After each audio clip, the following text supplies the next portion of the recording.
Hello. It is Zito with Honkai Star Rail again today. Well, not much to really talk about, I guess. Just did the story last time. Let me see. It's did the showcase. Tried to pull for Fu Shuang. Spoilers, I guess. I did not get her. And then did the main story. Let's see. We basically met up with everyone. Saw the last, found out who the watchmaker is. And then everyone split up. There are two groups. Welts is with Robin and Sunday, which is where the game, the story would pick up once I switched to POV. And then Himeko, March, the Trailblazer, and Gallagher is another group. I think they're doing their own thing. And then we also got a call-up with Dong Hung. Dong Hung is now with Boot Hill, Black Swan, and Acheron on the Express with Pom Pom. So yeah, that was pretty much quick recap of what happened. The tour is over, and it's time for some rest. Alright, we're back to the story. Alright. Oh dear, it's... Thank you for everything you've done. Okay. I'll be waiting here. Okay, it's still the same. Nothing really changed. Oh, Mr. Sunday. Hey there! Okay, see the moon in the sky? It's about the size of the cap on my Soul Glad bottle. If I just reached out my hand, I could grab the moon, couldn't I? The moon? You mean the Grand Theater? Yeah. Look at me. I've been away from home for too long. I must be missing that moon. But it's no big deal.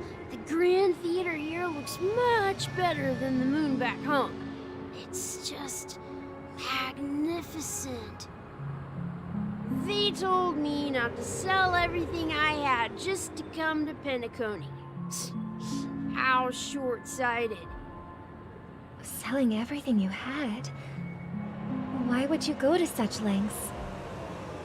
Why? Can't you see? Life back home is miserable. It's not really living at all. It's better to be here at Penacony. No pain, no worries about tomorrow, just sweet dreams. You can do whatever you want. That's what I call living.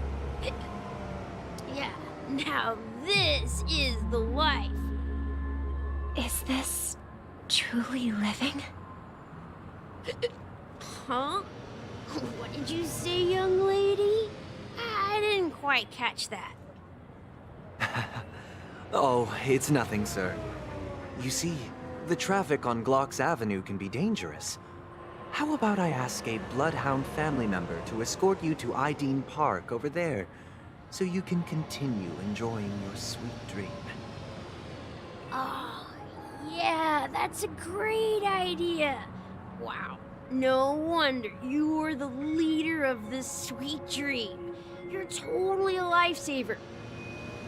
See you around, Mr. Sunday, and it was nice chatting with you.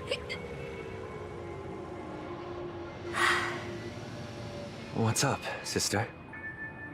This is the land of the dreams. But why do they live like this? The man we ran into, he doesn't seem happy at all.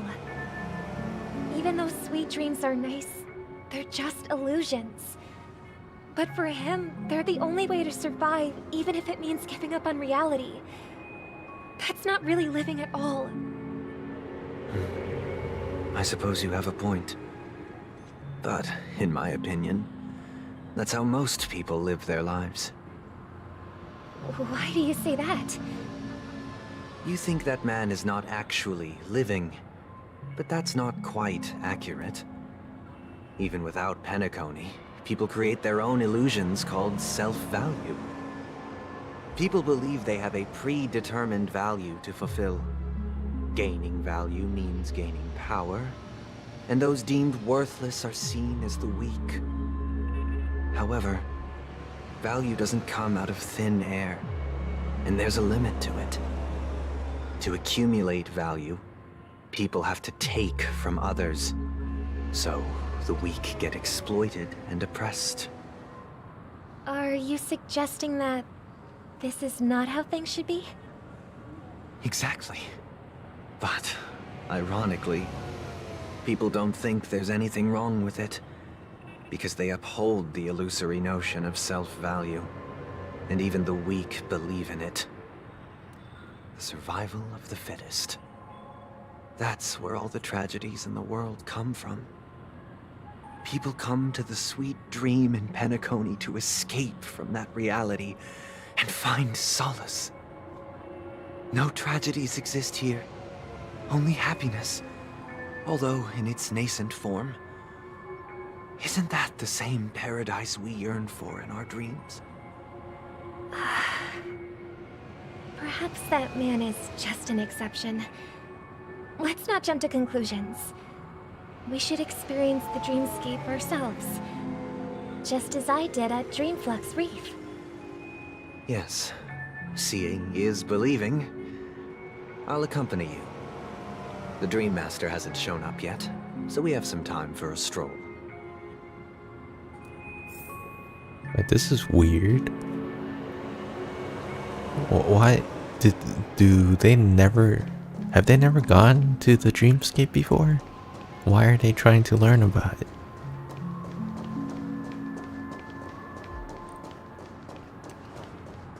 I guess it's for us as the player to follow along that they're learning about it, but it's a bit weird because I assumed they would have been here many times before. Okay, anyways. Let's go talk to strangers. I mean, yes. Glad to meet you again, Robin. How are the preparations for the Charmony Festival coming along? We're all so excited about it. It's going smoothly. Thanks for making the trip to join the festival. You're too kind, Robin. It's a pleasure to have guests from all over the universe celebrating day and night. I can't stand being lonely or bored, so this jubilant dreamscape is perfect for me. But if this went on forever, would it get boring too? Nah, not at all. Who would get tired of having so much fun? Every day, you get to wear fancy clothes, explore all sorts of dream bubbles, indulge in delicious food without gaining weight, and you never get old or sick. As long as you can afford a room, this place is the ultimate paradise. But you know that only a few things can be brought back from the dreamscape to reality, right? That's exactly why I don't plan on bringing anything back. Just enjoying the dream itself is good enough for me. I mean, I'm not one of those long-living species. I only have around 60 or 70 years in this lifetime, and there's so much to worry about. Being happy here is pure bliss. Only in this sweet dream can I truly feel like I'm in control of my life and fate. Who would want to go back to reality after experiencing this bliss? I see. I genuinely wish you all the happiness in the world. And I wish you a fantastic performance, Robin! I'm off to the Blue Hour for the ball. See you later.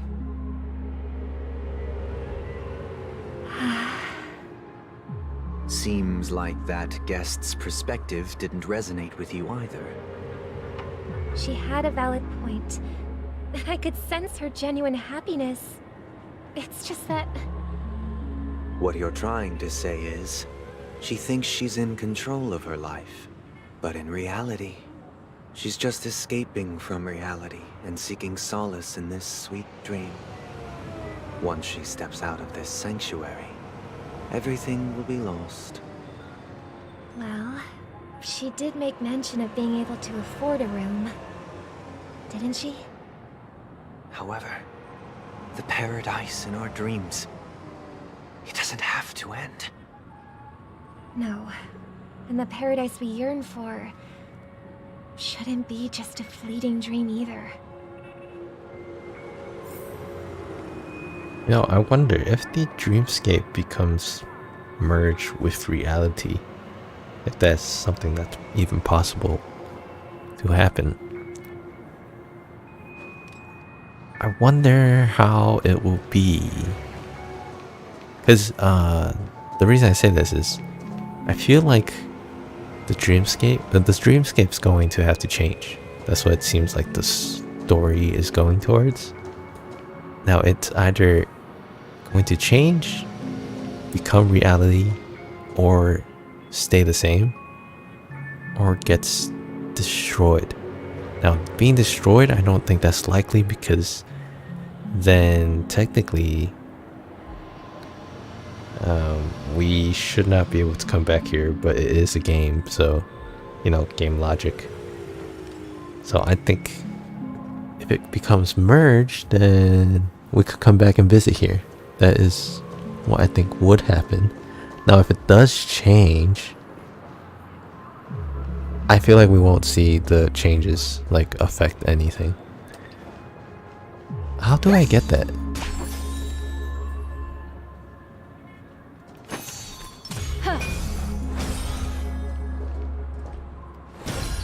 Anyways, that's fine. Oh wait. Wait, let's actually try to get it. Got a bit distracted, but that's fine. But yeah, that... Come on, then. Yeah. I remember her thing falls down. Anyways. Yeah, so that's what I'm thinking that's Our paths cross once more. going to happen to Penacony. Ready for another dance, Memo Keeper? It's going... I think it's going to become part of reality. I don't know. That's just a guess, though. I could be totally wrong.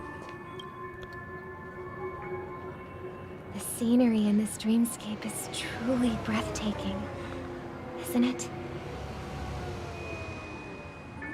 Oh, Robin.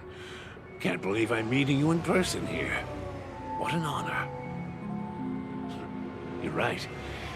Even though time stands still in this dreamscape, it always feels fresh. I find something new every time. A philosophical mind. I hope I'm not intruding. Oh, not at all. No. With little time left, I yearn for meaningful conversations, especially with someone as esteemed as you. Do you mind if we chat? It's my pleasure. No need to be formal. Just speak your mind. You said, with little time left. Please, forgive me for being blunt. But is that why you came to Penacony? Yeah. I was part of a war, and while escaping from the Sarkosian mothership, I got exposed to some radioactive materials.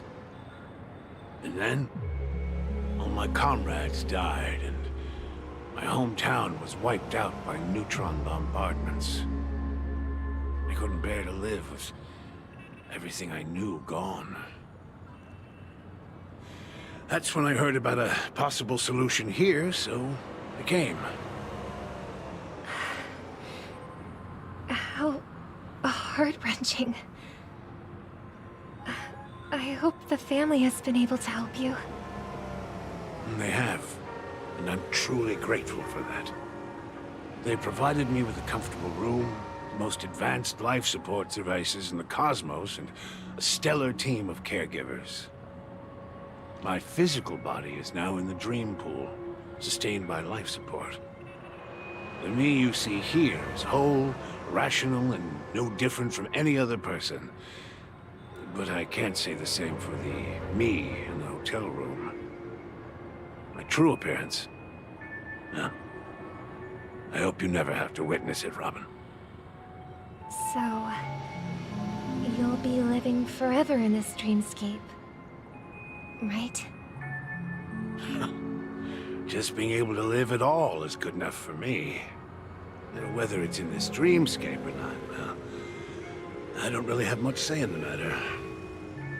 My world has been torn apart, and my life could end any second. So, even if this whole place is an illusion, it's still my paradise, and I'll treasure every moment I spend here. How I envy those everlasting things. That old man's story. It's so tragic.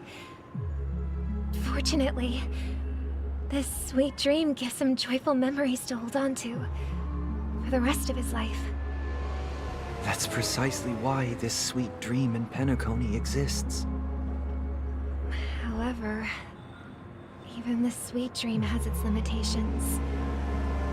While it provides solace to the disillusioned, it can't completely eliminate pain in reality. There will be a way out. Penacony is already on the right track.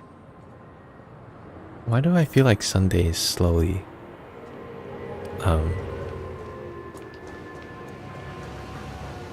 I feel like he's gonna betray us. He seems like he's all for Penacony. Oh right, we're going to see Sparkle now.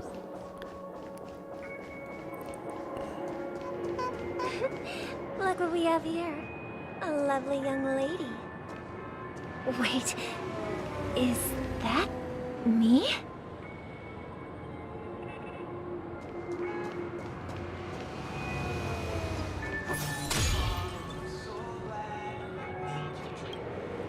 Brother, what a surprise to see you again. Show yourself. Your trick won't work on us. I've heard that a skilled mass fool received an invitation too. That must be you, right? Did you enjoy yourself? Okay. Okay, I wasn't gonna say anything because it was a cutscene, but this is very awkward because Robin was like very confused as to seeing Sparkle earlier, but now it's like she knew what's going on.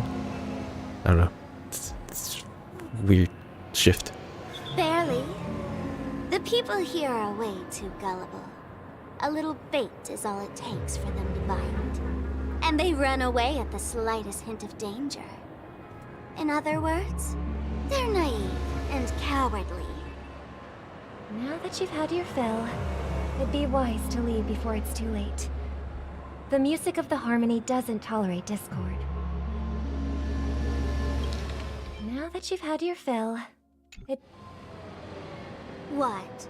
Now that you have the real Robin, I'm useless? Oh, how disheartening.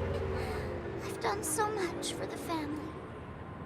You should be thanking me, because if it weren't for me cleaning up this mess, Penacony would still be in shambles. Don't you think? That was a personal request from the head of the Iris family, and it has nothing to do with us. Step aside and stop causing trouble for the Charmony Festival. The Charmony Festival? You think you can scare me? You think I have no idea what you're planning?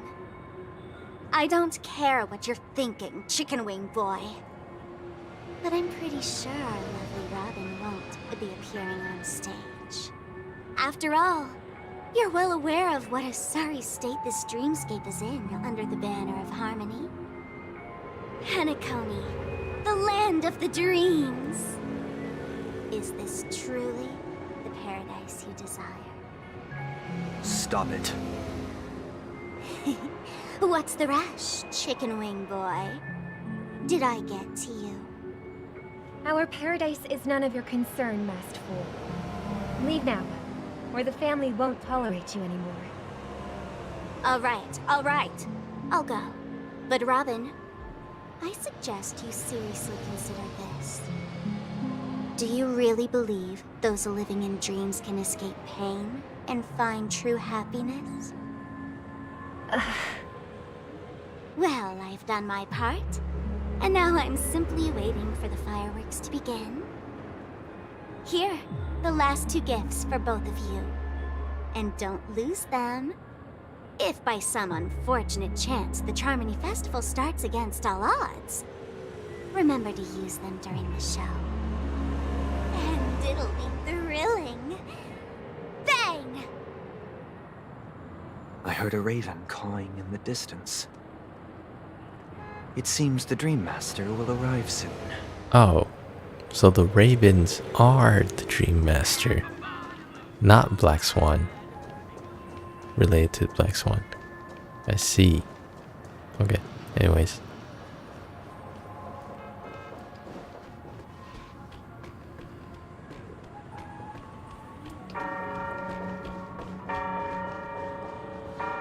Let's wait here for the Dream Master to arrive. Okay. By the way, brother, I heard you no longer have a sweet tooth. Back when we were kids, you used to steal my desserts. Seems like a lot has changed during my absence. What exactly happened? Well, someone has to stay awake even in this sweet dream. But that someone doesn't have to be you, or anyone in particular. You're carrying too much on your shoulders, brother. The paradise in our dreams. It shouldn't be like this. Penacony is nothing more than a dream. It can't erase the worries and pain of reality, or bring true happiness. It only offers an escape from reality. Nothing more. Remember the old man we met earlier? Without this dream, he might have completely lost himself. That might be true, but even without Penacony, he could have chosen another path. As far as I know, the Intelligentsia Guild has been promoting their rehabilitation techniques for a long time now. That path may have been more ordinary and challenging, but now he is receiving hospice care in a comatose state, and his fate is sealed. Is Penacony granting these people a future? Or is it taking it away from them? Well, don't forget this. Not everyone really has a future.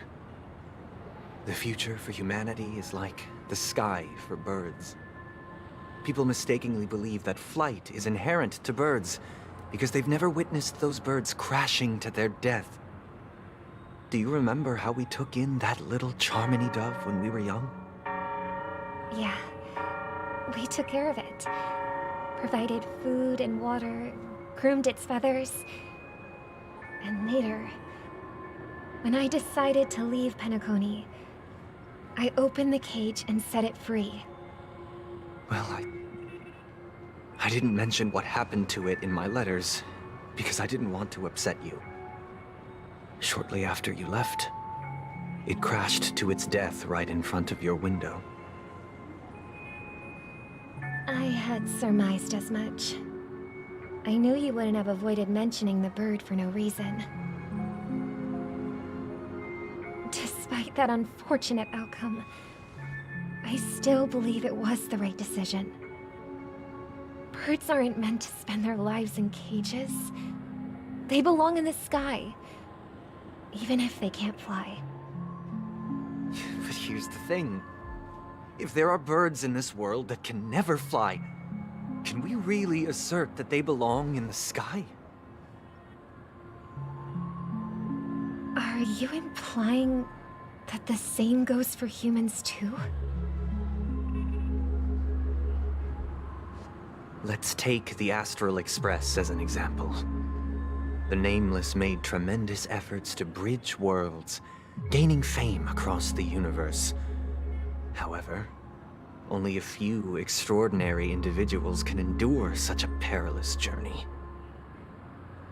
That's because the pursuit of the Trailblaze exceeds the capabilities of ordinary humans. Otherwise, why would this path be filled with broken rails, an abandoned express, and even a fallen Eon?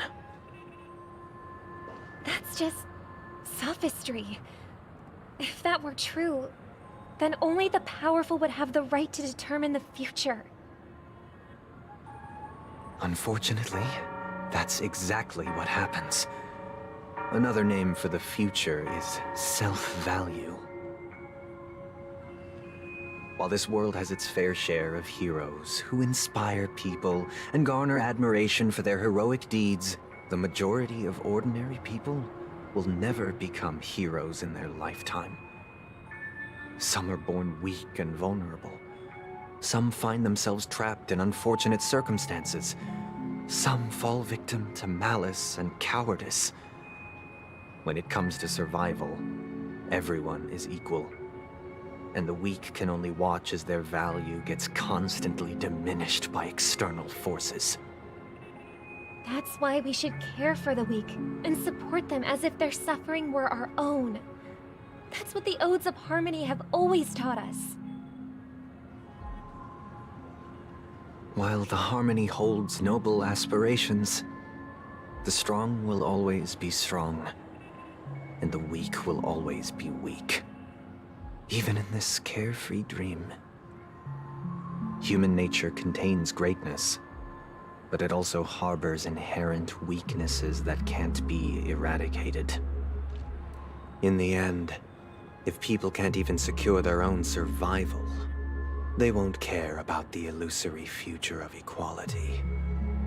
As long as the law of survival of the fittest prevails, there will always be fledglings crashing to their death. But if people don't live for the future, do they merely exist for survival? If even you, my brother, don't believe that the Harmony will save the weak, then which Eon can make our dreams come true?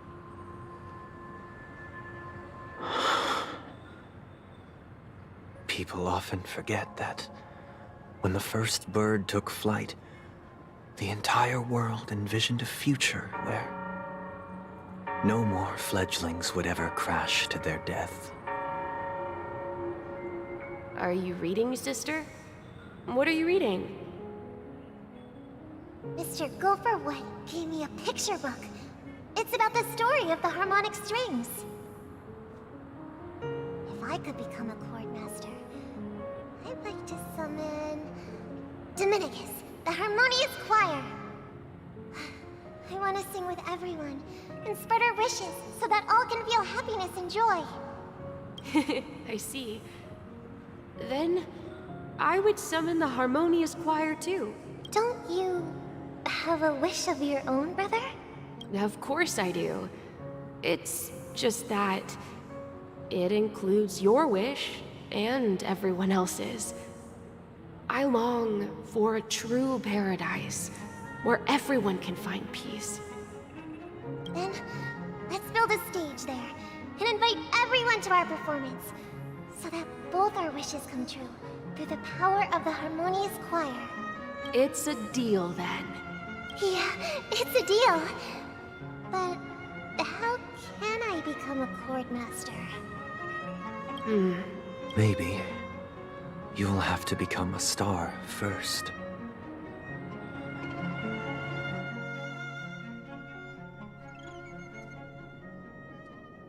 You're back sooner than I thought. Any results?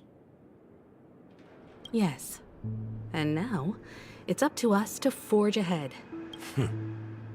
Since he's already carried out his last wish, my final mission is complete. But pardon me if I sound curt. It's good to have determination. The path Mikhail left for you is not an easy one to tread. Why else would he have chosen to sleep in solitude? staking everything on some nameless in the future. But you have the numbers. And in numbers comes strength. So that might just delay your inevitable a little more. Got any more encouraging words? As I see it, relying on Welt's negotiations alone is far from enough. Regardless of whether the other party will be compliant, negotiating simply allows us to meet them as equals. It won't grant us an upper hand. Penacony is our rival's home turf, and we already have very few chips left to play with. Rather than idly sit around while the family's got us blocked off, an offensive approach might be a wiser course of action. We're more familiar with the Stellaron's properties than most, and since it's the key to stabilizing the sweet dream, it's vital to the family's interests. By attacking their core interests, they're bound to retaliate hastily. And as the saying goes, haste makes waste. That's right. As long as we pose a threat to the Stellaron, either with words or otherwise, we have a chance at gaining the upper hand. It sounds like Firefly joined us right now. Like, But the problem as the is, on the eve of the Charmony Festival opening, how exactly are we going to get close to the theater? Family security will be airtight, and if we brute force it, even if we succeed, it's too risky. it's like she joined our crew. Also, I really like her eyes. They don't look like some other characters where they're trying to do something with their eyes to make it part of some trait they have. I don't know if I'm talking right, but like for Acheron, right, her eyes have the essentially the void effect on her pupils, which is fine because it's not extremely doesn't stand out too much that it bothers me. There's some other characters that it bothers me for. I think Sparkle is one of them. Yeah, it's like too much. Like Firefly's eyes are good. Kind of like March's and Himiko. I think most of the earlier characters have look fun. Anyways, I'm babbling. So, no one's gonna say anything? Then I'll raise my hand. I know the answer to this question.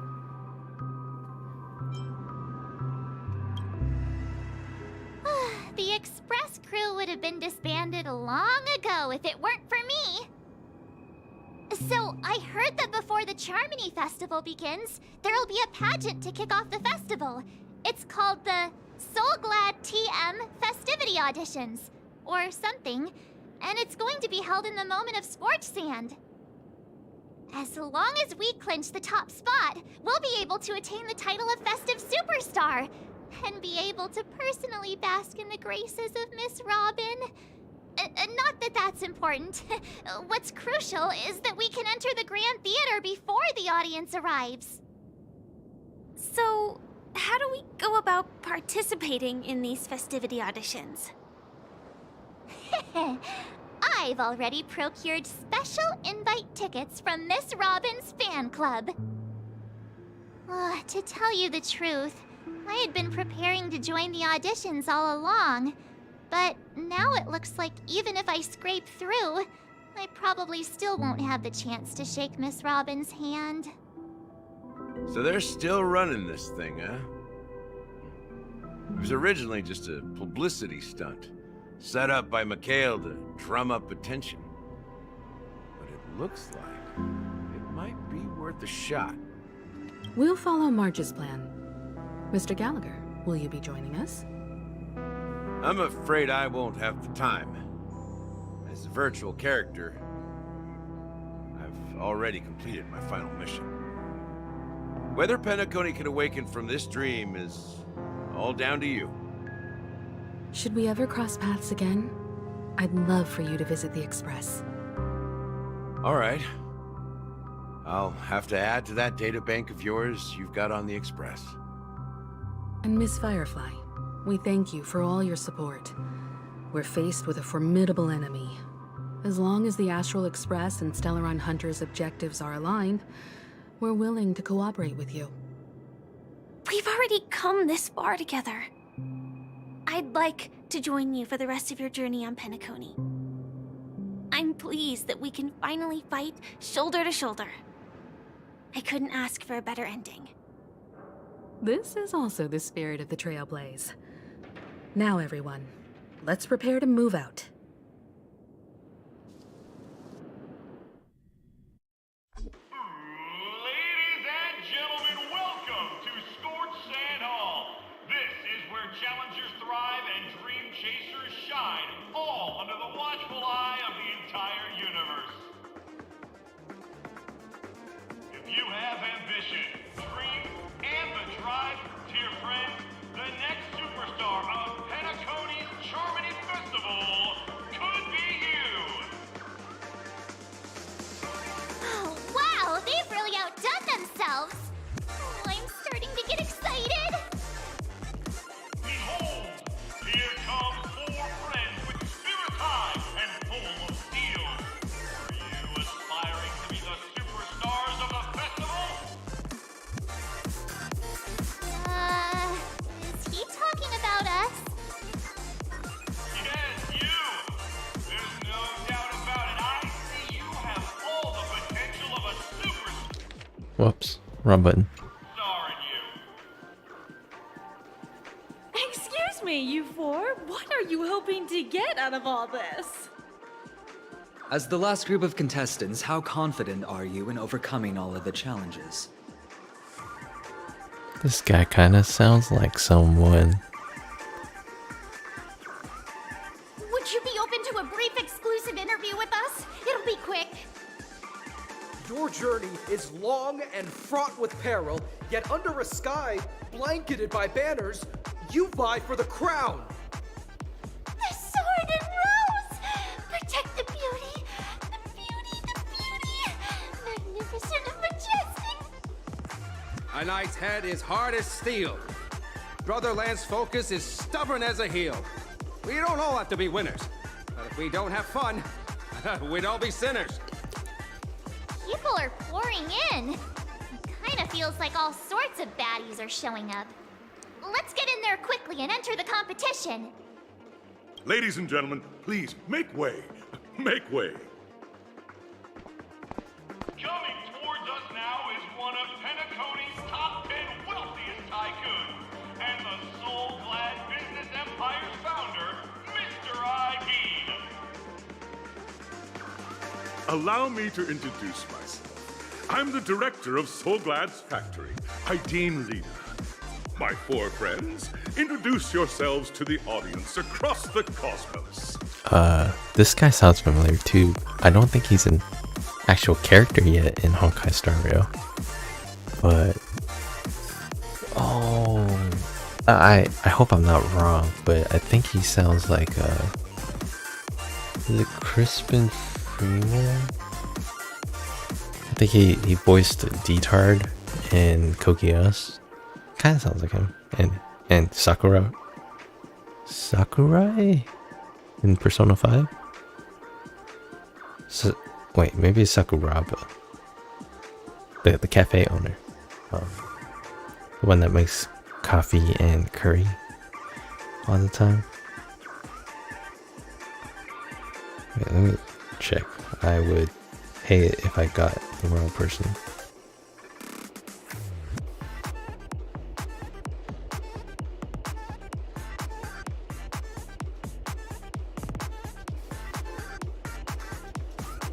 Yeah, Crispin Freeman. I hope it's him. If it's not, whoever it is sounds like him, which is, I would say it's a good thing.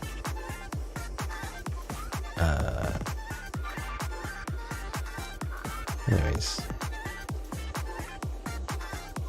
Oh wait. Wait, no.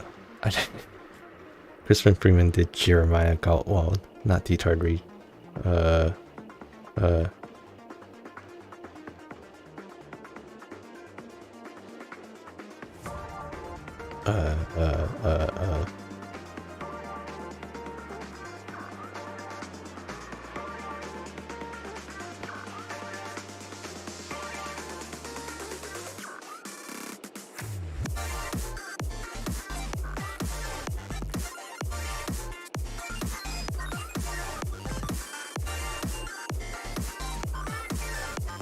Oh, Sojiro Sakura. There we go.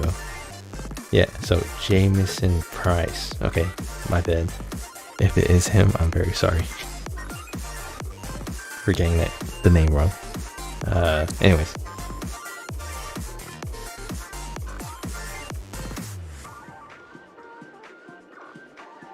Let's go. Let's continue.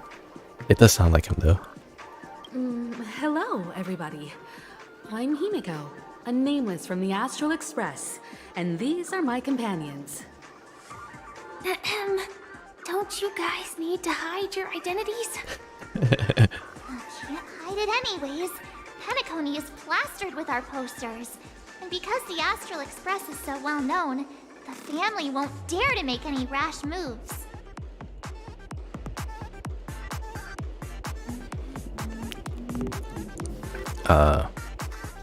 I don't understand what this is. Is this a game show?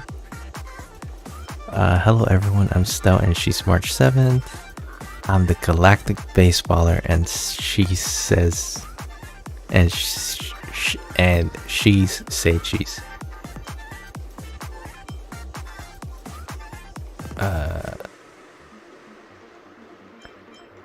Man, anytime there's a galactic baseballer as an option, I want to pick that. So, I shall pick that.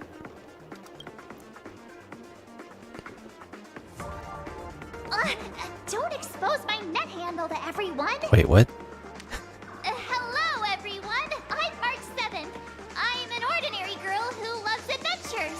Firefly practically joined that Hello, group. everyone. I'm Firefly. I am also an ordinary girl who enjoys adventures. So it's a bunch of nameless guests. This final face-off is bound to be spectacular. Time is precious. My four friends, come with me. Grab a bottle of Soul Glad and make your dreams a black.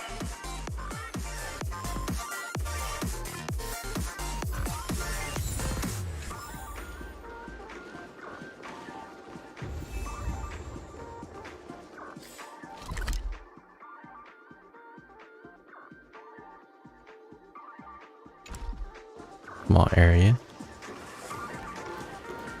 Oh, I thought this was a wall or something.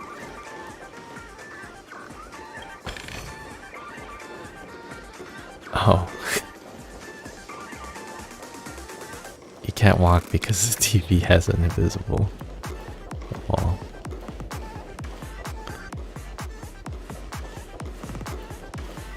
Oh, 3 of you guys.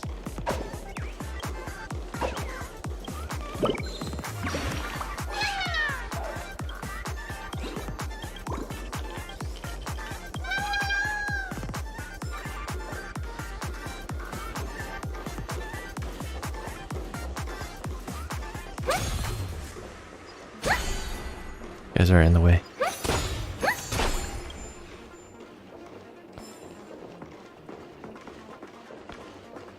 Oh, we're not doing anything in this room?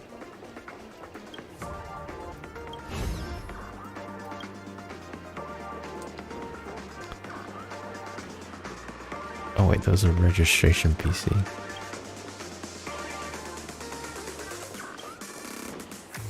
This place is buzzing. That's right. This venue is a miniature representation of that time known as the era filled with boundless possibilities.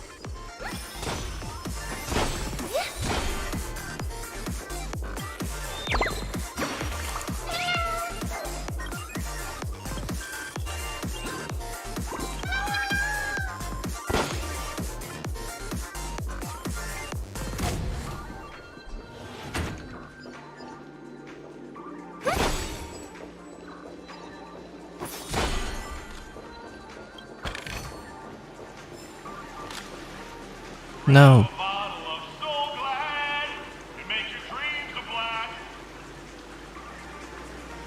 Nameless, your arrival reminds me of the grand occasion when Penacony was first established. I was still a young, bright-eyed lad back then, lured here by the watchmaker's ads, full of zeal and ready to make my first fortune in life. Once, during a particularly grueling day, I passed out and was resuscitated by a drink from Mr. Sousa. That sweet taste has since been etched in my mind, and that was what drove me to create the Soul Glad that we all know and love today. The dream-chasing era was truly a wondrous time. Oh, I miss those days, and the watchmaker. Scorched Sand Hall is my homage to that time of boundless possibilities. I wholeheartedly hope you make it to the finish and emerge as the next superstars of Penacony. Now then, is there anything you'd like to say before the competition officially begins?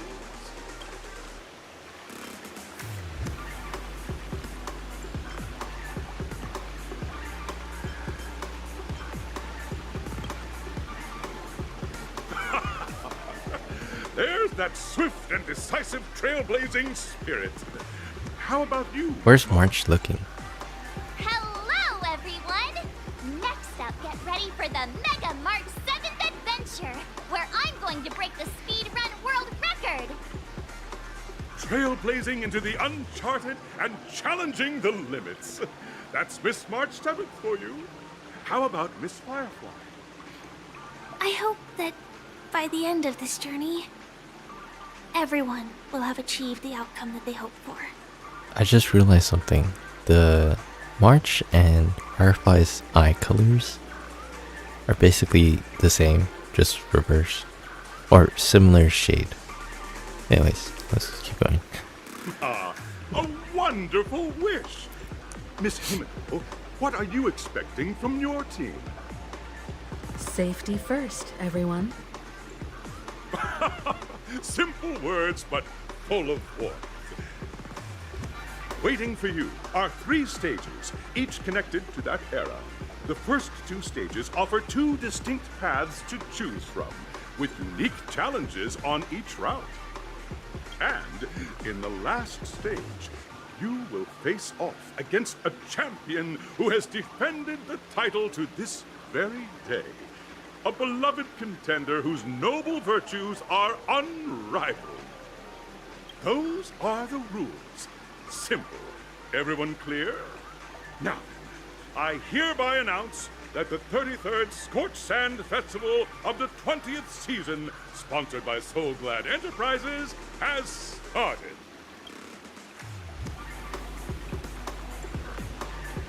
Everyone, as the Charmony Festival is drawing closer, we must reach the end as quickly as possible.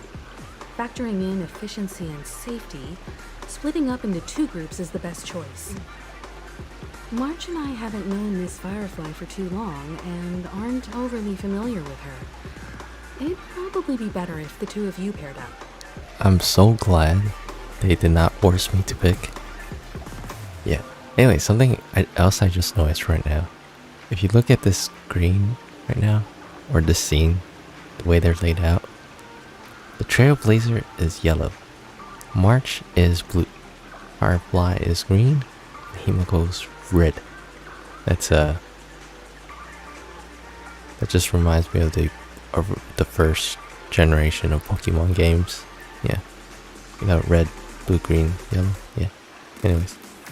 Fine by me. Let's do it. All right. I don't have a problem with that. Wait.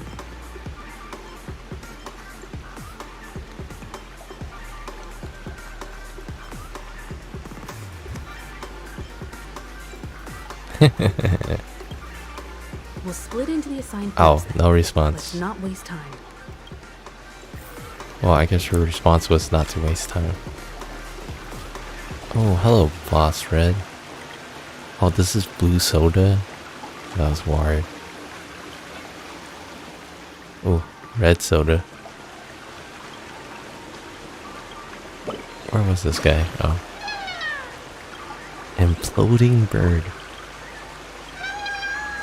I did not expect to find it near the red soda. I was just checking out the red soda. Disqualified. This is me. What was that for? Welcome to the first stage of Soul Glad Enterprises' 33rd Scorched Sand Festival of the 20th season, Dream Play Fantasia! In this stage, you can choose between two challenges, the School of Acting or School of Action. In the School of Acting challenge, you have to complete 3 performances from 3 scripts and move the panel judges. In the School of Action challenge, you have to defeat 3 groups of enemies convincingly and reach the end. Now, make your choice. Oh, do I actually choose?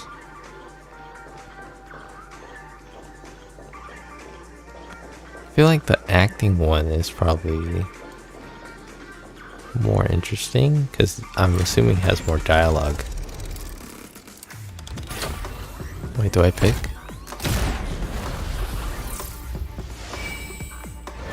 I was about to say those things look like pinballs.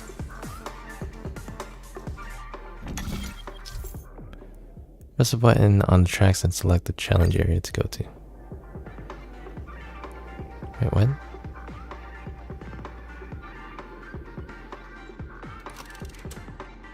Oh.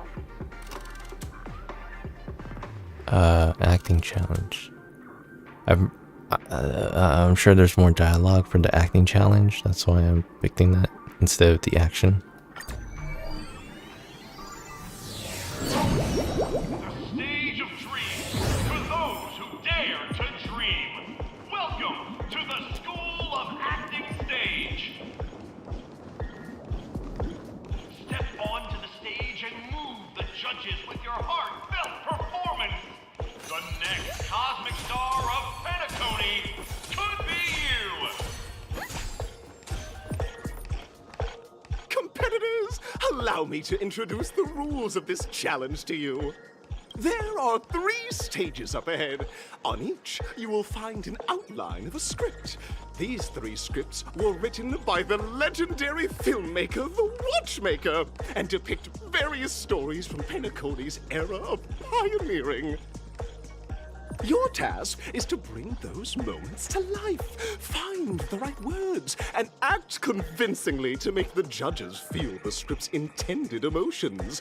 Oh, I wish you a successful performance. Also, a bit of trivia. The record score for this stage is held by a participant with fiery red hair. His exceptional performance brought even the strictest judge to tears. It's like he wasn't even acting at all. We are running out of time, so let's get this over with quickly.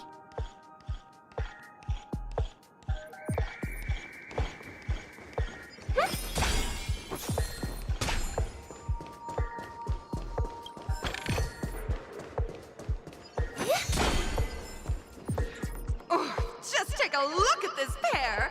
Such star quality. Since you come as a pair, I'll prep a 2-person scene for you. You two, are you ready? Envision that you both, driven by the spirit of exploration, are arriving at the land of dreams that is Penacony for the first time. But instead of lush lands, you find yourselves amidst swirling sands and desolation, far from the paradise the Watchmaker described. You're driving an old clunker through the wilderness of the dreamscape, braving the cold wind, choking on the dust, and suddenly, a fierce memory zone meme blocks your path. Now, Miss Greyhair, what line would you deliver to express your disappointment in Penacony? Gray hair. Great, I love living on the wild side. What entire nation is this hell? The Watchmaker is a big fan liar.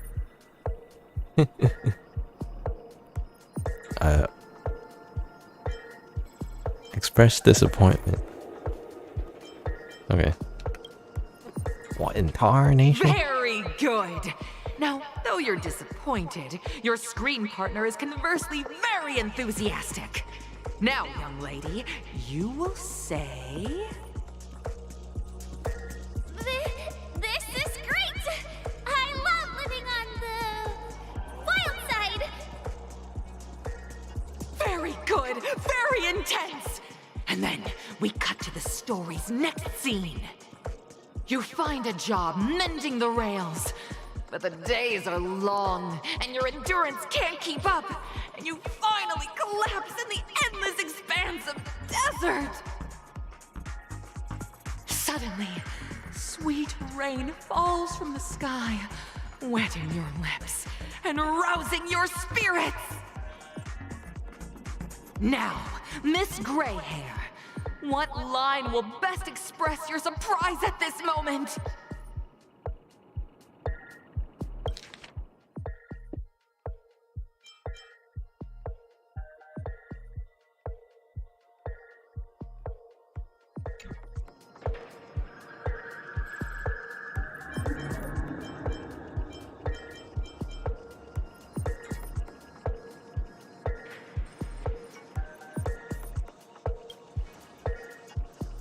That's not right. That line doesn't sound very surprised. Wait, are you gonna make me choose something else?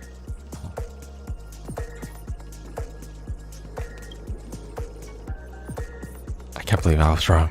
I thought they were all right. Moment, your partner yet gazes into the sky, both her eyes closed.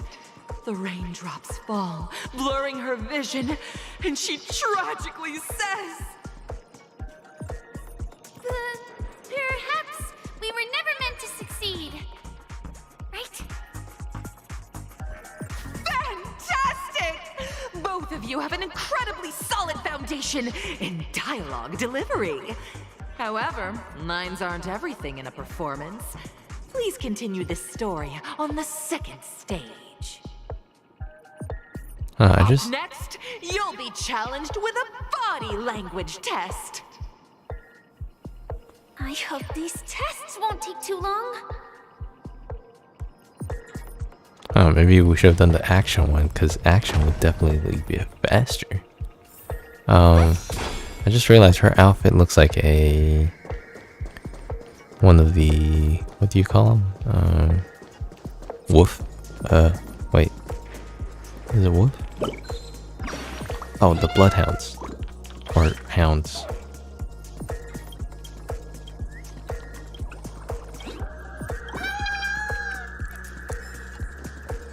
Oh, which reminds me, I guess Gallagher doesn't show up anymore.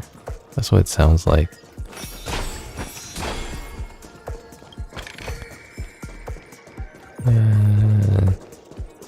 Nothing else. Here, you two are required to skillfully utilize body language to portray the story context I've laid out for you.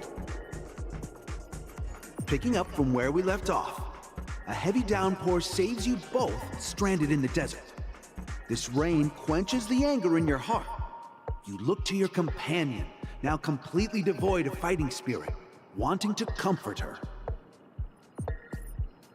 At this moment, what should you do to make her laugh?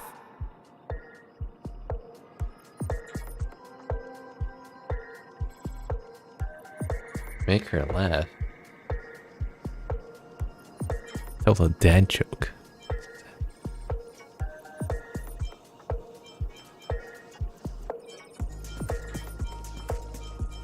I mean, it's probably tell a dad joke. You know, I should actually be picking the wrong answers. So I see what Firefly says.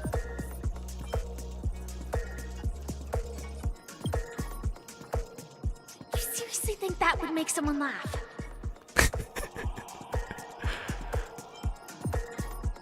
I should just pick all the wrong answers. You look less like you want to make me laugh and more like you want to abandon me.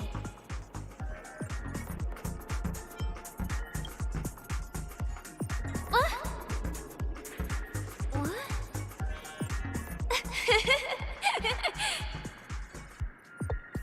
Right answer. Your companion sees you rolling about in the sand and thinks about the arduous obstacles along this journey. She can't help but let loose a laugh, rekindling hope in her heart. And so this girl... I'm... gonna get back on my feet and keep moving forward. A tug at the heartstrings! The story continues to develop. The heavy rain leads you both to sense a business opportunity. So you start venturing into the umbrella industry. But just as the business begins to pick up, competitors start flooding the market with low-priced goods, squeezing your market share. You have no choice. The goods you stockpiled at high prices have to be sold at a loss. This is a pretty self-destructive move, which drives your business to the brink of bankruptcy. At this moment, what would you, who refuses to admit defeat, decide to do?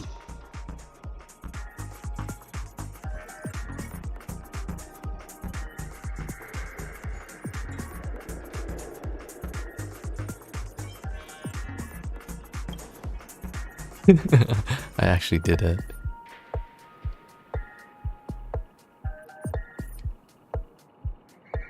That's weird. Get up! No one wins a trade war by kowtowing! Wait, I didn't know kowtowing is an actual, like, word, people. Like, it's a... I think it's an Asian word. So, like... I guess there's no English equivalent, maybe?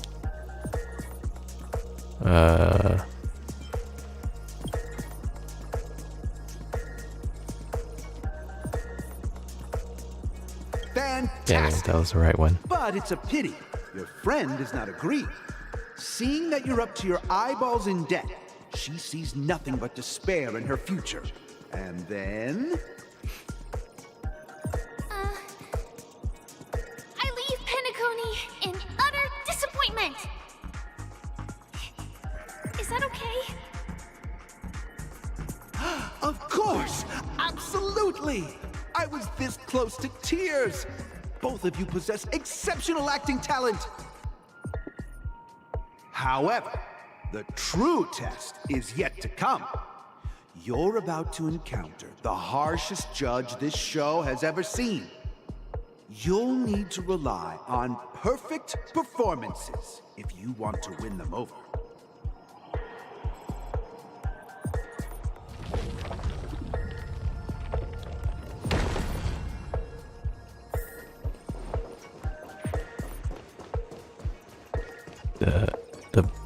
The background music for this area sounds like a quiz show of sorts.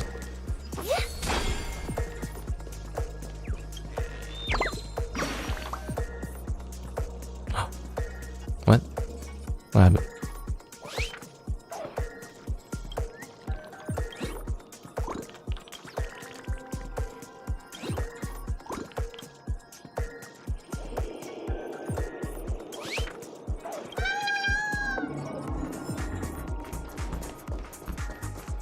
Oh.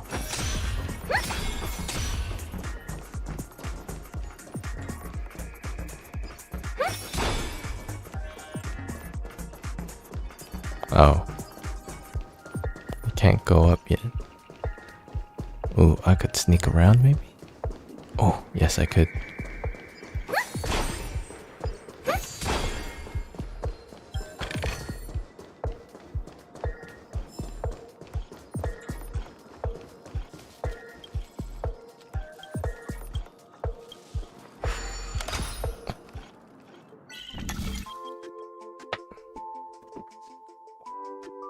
That was close.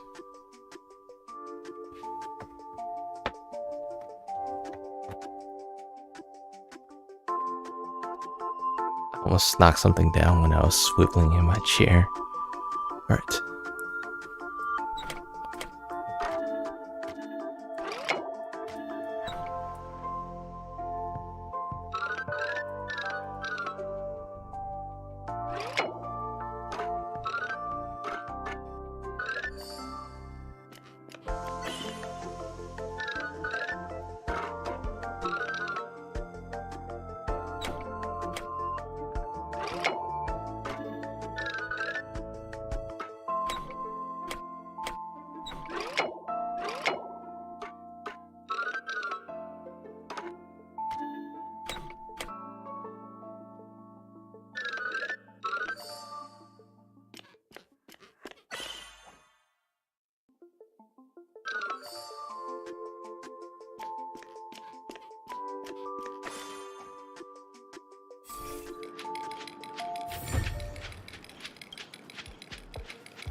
Oh, I was going to say I thought these were new enemies, but these showed up in the Pure Fiction stage. Resonate all together. Again? Let me tend your wounds. What do you want to know? Ill fate descend. That's half the work. On the still waters of oblivion.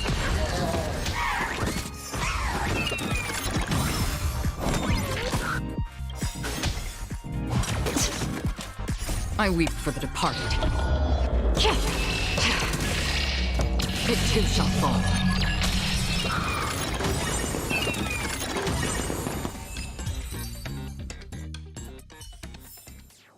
May you find peace in song. Alright, last stage. Welcome to the final stage. Actually, all the scenarios that you previously encountered were all from the film Once Upon a Time in Dreams. Two companions arrive on Penacony with nothing but a dream. Their desire for achievement is met with continuous setbacks. Ultimately, one continues on, despite spiraling into debt, while the other concedes defeat and leaves.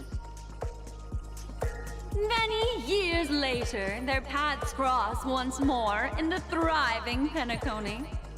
Yet, they refuse to acknowledge each other because...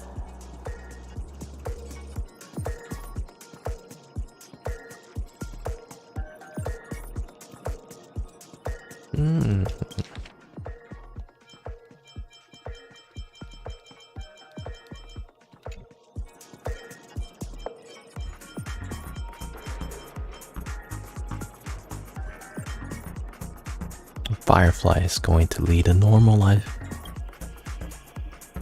Against the backdrop of a revitalized Penacony, the joy of reunion mixes with the sorrow of past separation, the awkwardness of being strangers, and the shyness of a long-awaited encounter, all converging at this very moment.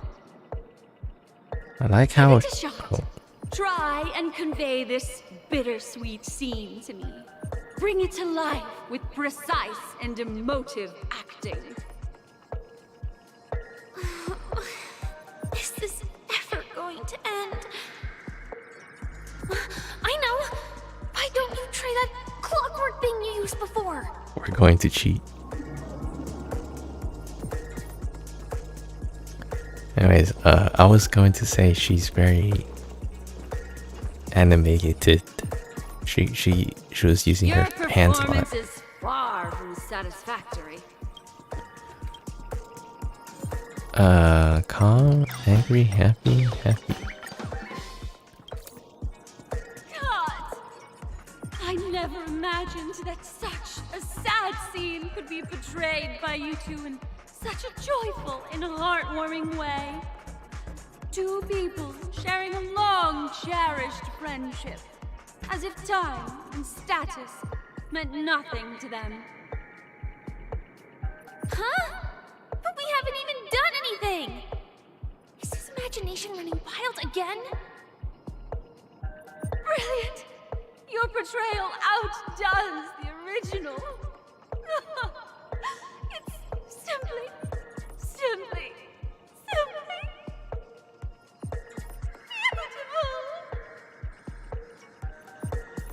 We have passed the test. We ought to hurry up. Stellaron is at stake. Sounds like I should have done the other route.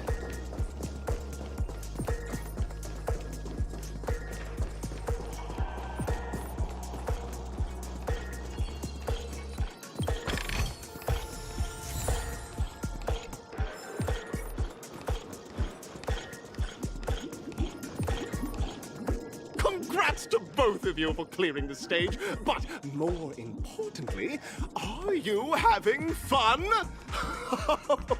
Fun is more important than success. Look at the time! You finished much faster than that red-haired contestant did. That red-haired contestant. Who is that exactly? You'll find out eventually, but only see if you clear the next test first. Welcome to the second stage of the 33rd Scorched Sand Festival in the 20th season, sponsored by Soul Glad Enterprises. Gunfire time! You have the option to choose gunfire and undergo Brother Hanu's trial, or time, where you'll face Clocky's trial. And now, make your choice! Lucky.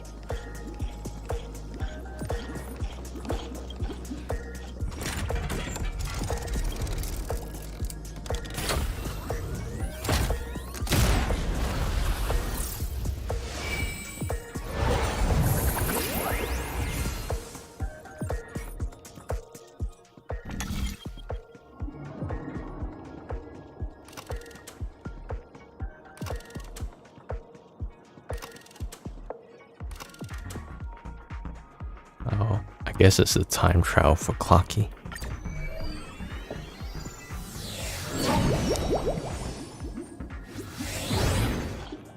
Dear friends, welcome to the wonderful world created by the Watchmaker. Awaiting you up ahead is the titular character from the beloved Clocky animation, Clocky! It's said that the Watchmaker dreamed up the idea of Clocky when he was just a boy. Back then, he was merely an apprentice in a clock shop, and one night, he dreamt that all the broken clocks started sprouting arms and legs. Like a skilled pilot, he steered them towards the right path. As a classic figure who grew up with many, Clocky truly shaped a generation, solidifying the Watchmaker's pivotal role in popular culture. Contestants, may you have a wonderful time with Clocky. The trial of time. I hope it won't waste too much of our time. That's funny. Alright.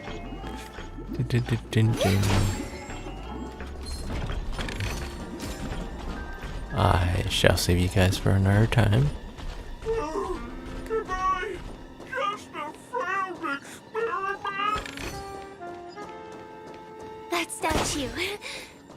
Did it just speak? She sounded so concerned.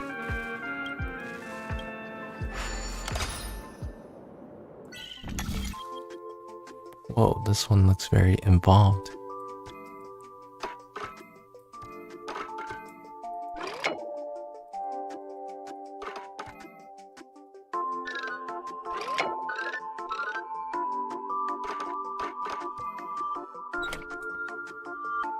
Where's the thing? Oh.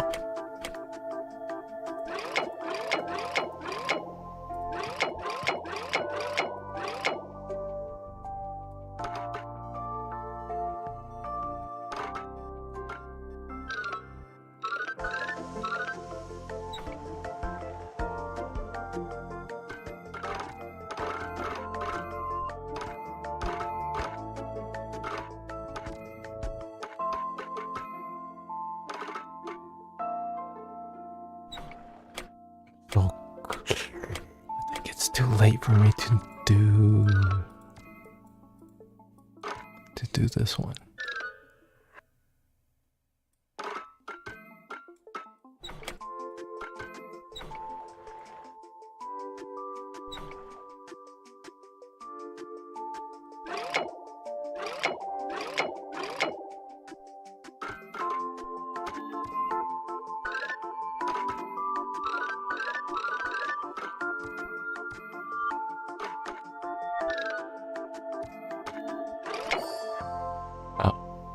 I got it.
We're so close.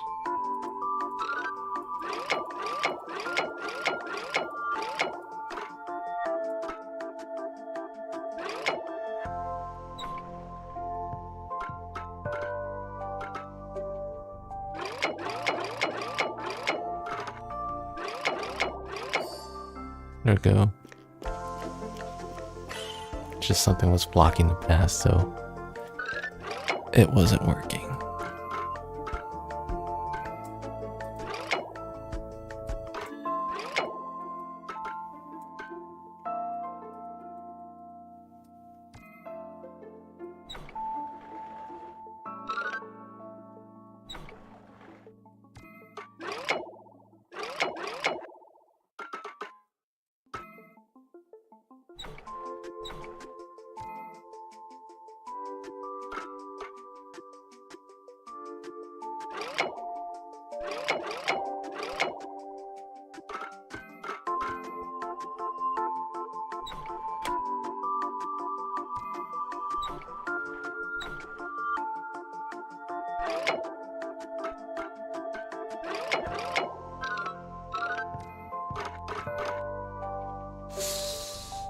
So I need to connect this one somehow.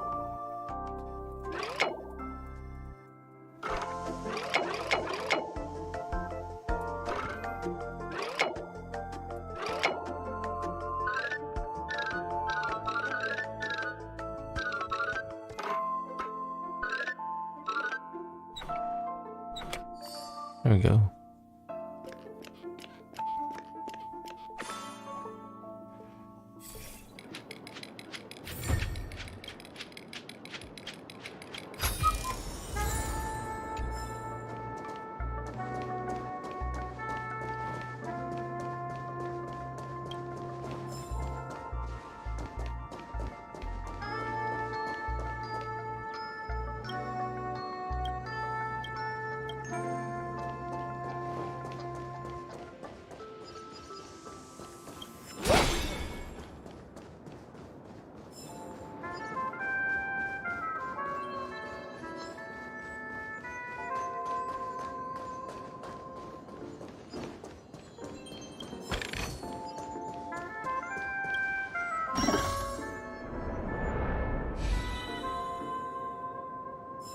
Wait, am I supposed to be doing all this?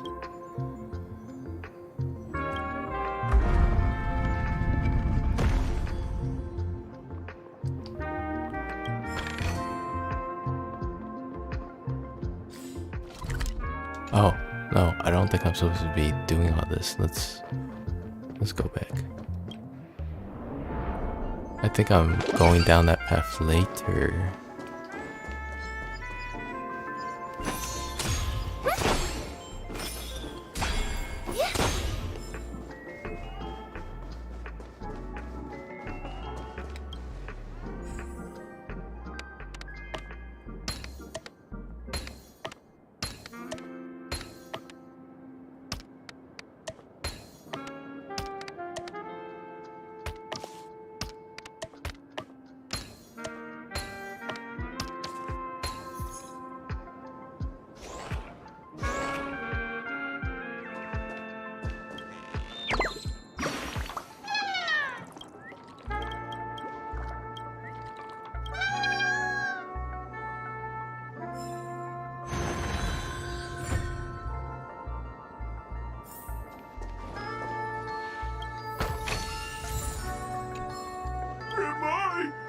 Just a failed experiment? I'm just an expendable...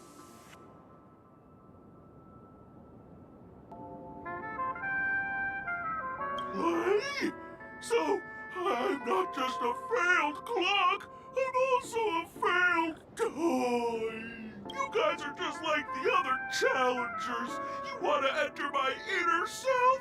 Then please be my guest. But you won't find anything worthwhile. See? I'm just empty inside. Tick-tock! It's time for me to make an appearance! Clocky? I can also see him. Is this character part of the show? Tell your pal Clocky what's troubling you. I came across a startling revelation yesterday. Apparently, Dreamscape Tinker isn't the same as Clocky at all. It's just a discarded prototype from Clocky's early development. Please, just leave me be, Clocky. I just don't know how to face you, because I'm just a failure. Oh dear. Seeing it like this is utterly heart-wrenching. But fear not. We're here to help it rediscover the missing parts of its inner self and guide it out of despair.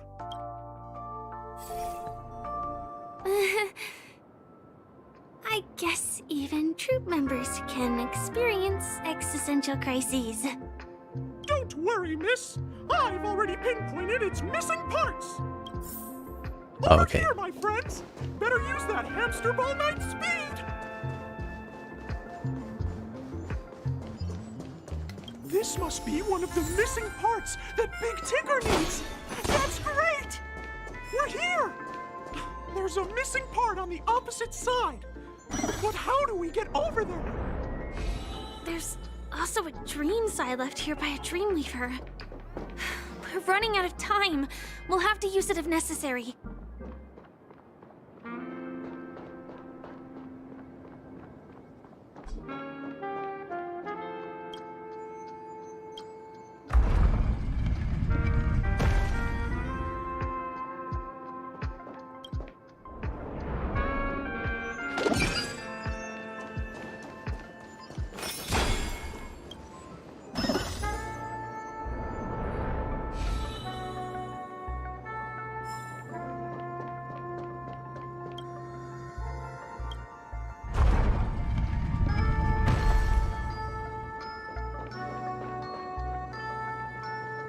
I think I could probably do this another time, but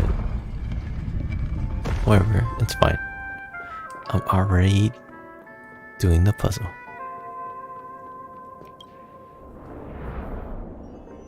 I just hope I didn't miss one, because there was a fork in the past. Shortcut. Ooh, that was close. I did not mean to attack it. Oh no.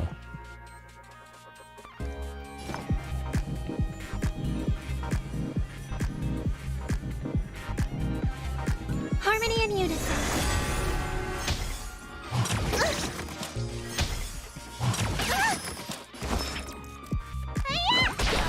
What do you want to do? Ill tidings manifest. Destined for oblivion.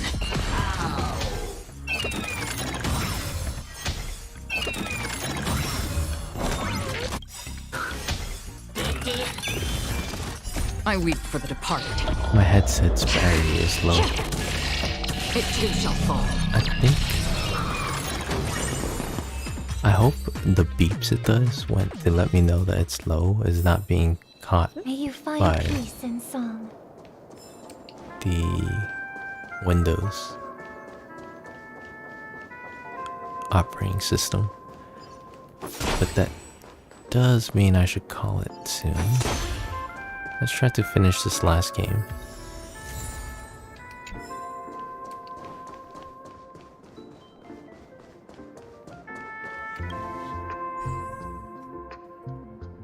I mean, yeah, this last game and maybe this last section.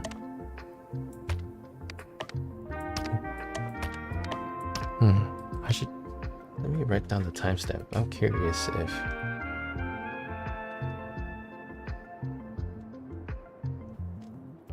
the notification sound gets picked up by Windows. I don't think it does, mainly because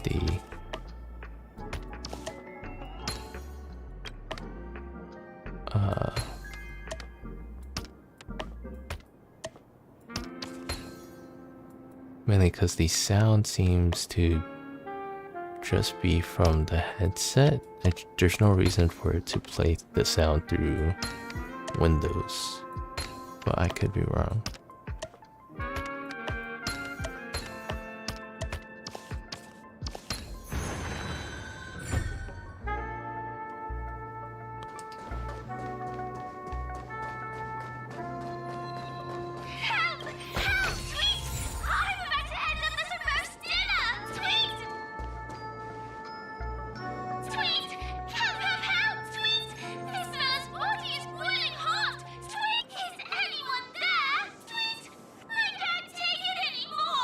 Oh dear!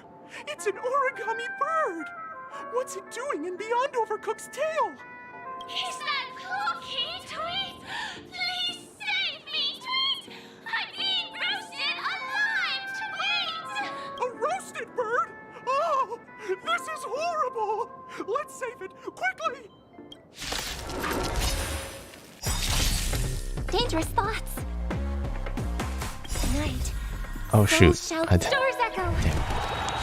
I should use the skill first. I forgot. Ill tidings manifest. Destined for oblivion. I weep for the departed. It too shall fall.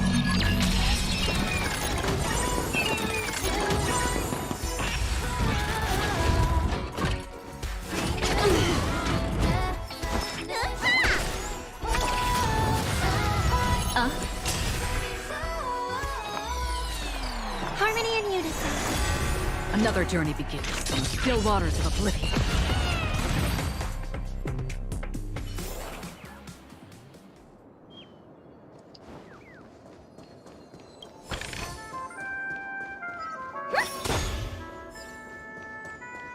Oh. I just circled back, okay.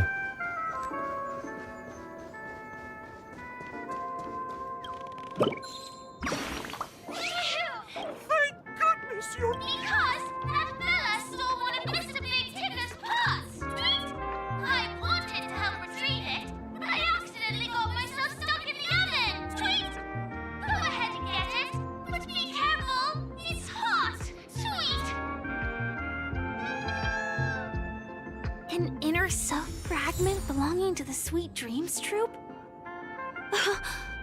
This is just too surreal.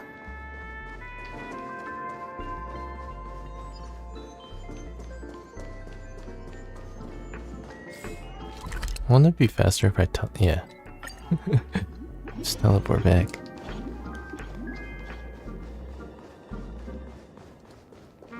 We're back!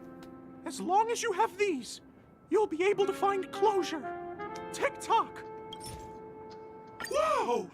This sudden surge of joy! It's working! Tick-tock! Next, we just need to enter... Yeah, I'm trying to speed it up because the battery on the mic.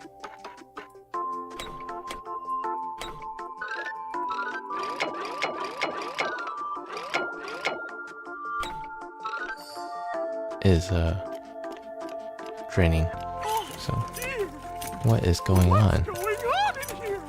Your inner self is a mess! I'm not qualified to be the real Clocky! Just give up, Clocky! No! This is unacceptable! You have to face your fears!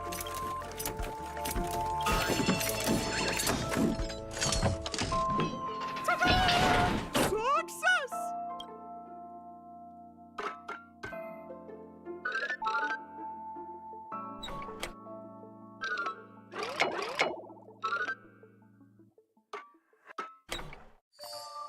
Easy.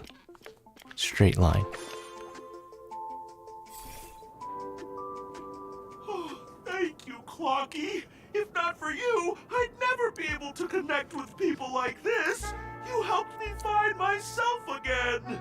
No problem at all! As the guardian of Dreamville, it's what I'm here for! Tick-tock! Oh, my friends, you still have other important things to do, right? Go forth, my friends. When the moment comes, all the dream takers and I will cheer for you. It's all done. Victory's in sight. Let's head to the final stage. Oh wait, that's right. This is just the second stage. Oh, okay. What we're gonna do is kill these guys, and then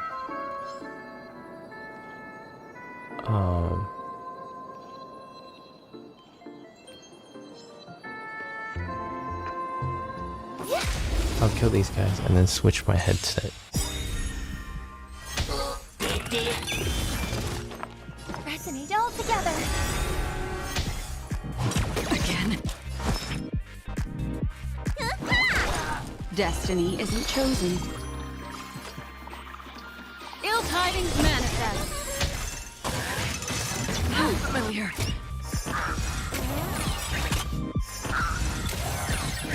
Another journey begins. On the still waters of oblivion. I weep for the departed. It too shall fall.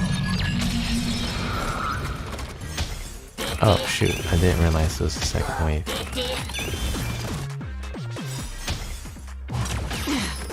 Memories are ever beneath the waters lies an endless abyss. You don't look so good. What do you want to know? Ill fate descends.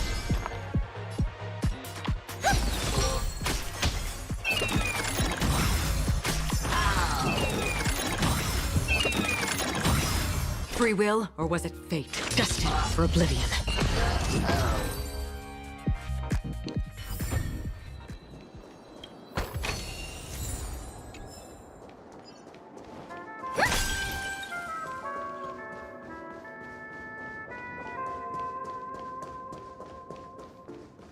Alright, I shall be right back. Just going to switch out my headset.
Oh. I don't think... Wait, hold on.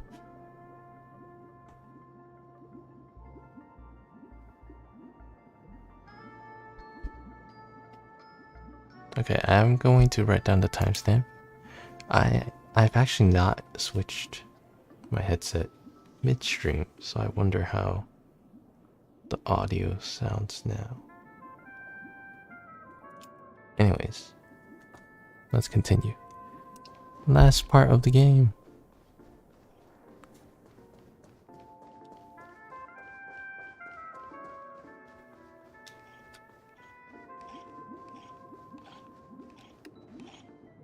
Congratulations to both of you! Oh, you've overcome all obstacles and proven yourselves. But, unfortunately, there is only one who can be Penacony's festive superstar. In the final stage, you will face the defending champion. If you fail, you will lose the opportunity to become the festive superstar. I wonder if it's Gwynnifin. Welcome to the 33rd Scorched Sand Festival's third stage in the 20th season, sponsored by Soul Glad Enterprises Superstar Showdown. Because Gwynnifin has red hair. And then there's another character with red hair, but I forgot his name. Anyways.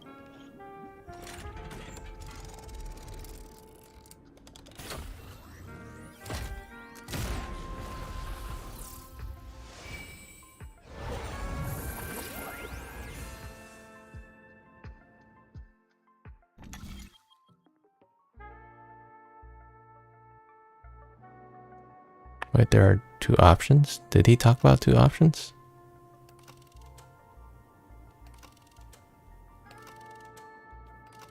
We'll just go one, I guess.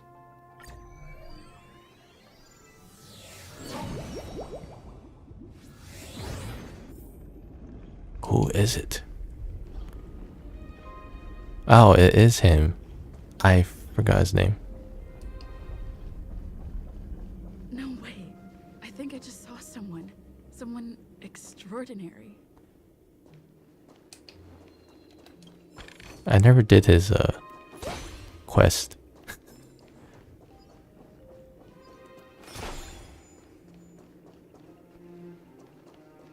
Sneak around? Oh no, there's no reason to sneak around. All right. Wait, what? There's no voice acting. Oh, Argenti, that's his name. Please wait, my beautiful ladies. By the glorious light of beauty, I never thought I would see you again. In such turbulent times, your kind faces are as spring's gentle breeze, bringing solace to my scorched heart. Okay. Are you a knight of beauty?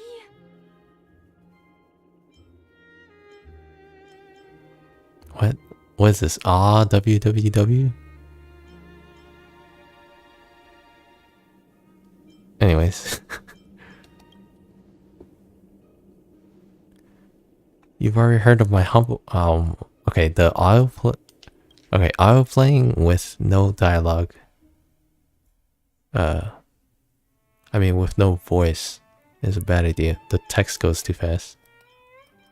You've already heard of my humble title elsewhere. I am deeply honored. Upon hearing of the impending festivities, I command the one and only to bring me to Penacony with full haste.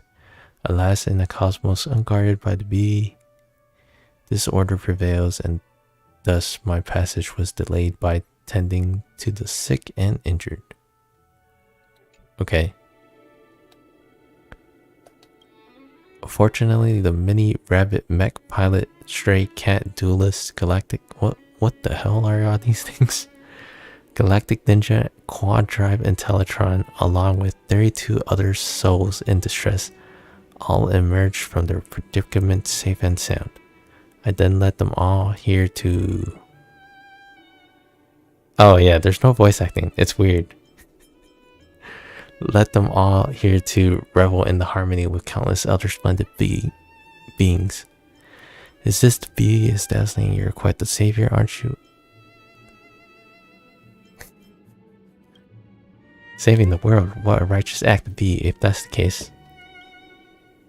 No, that won't do. The rules of contest are sacred and inviolable, just like the VT. What would be the numbers?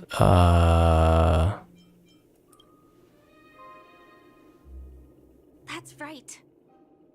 This magnificent dream is built upon the Stellaron and the countless sacrifices of many people. Oh, darn it. I left the auto thing again. Okay, oh, to encounter deeds so vile, they stir one's very soul. Is this really Argenti or is this someone else?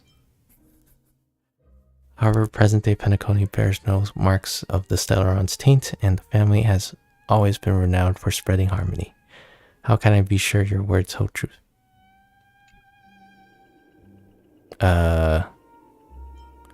Technically, I've never met him, because I never did his story quest thing.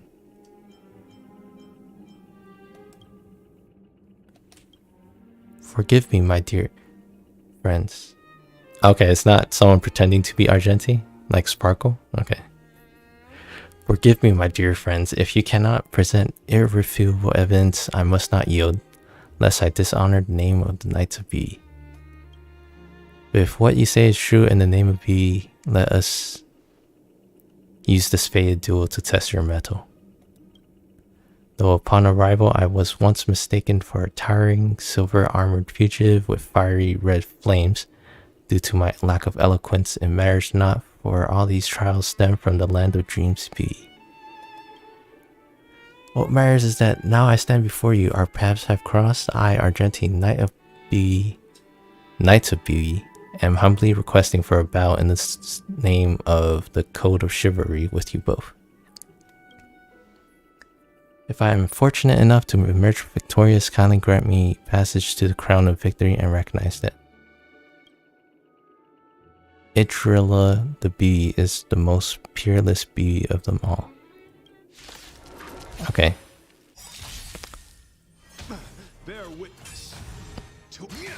He just said the line and I didn't see it.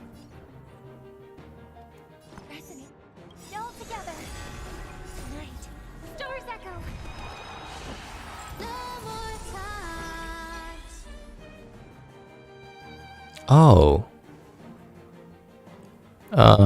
Robin's song didn't play. Like she's not singing.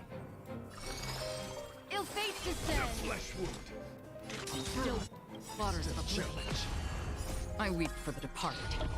It too shall fall. Behold, this symbol of Keel. Let the duel commence.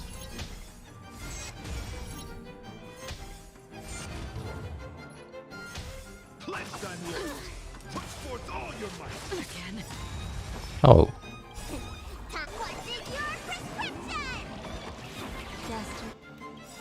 Memories up beneath the waters lies an endless abyss.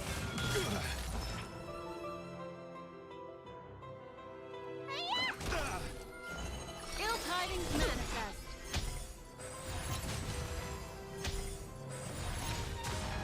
And he's so much easier than the Memory of Chaos one.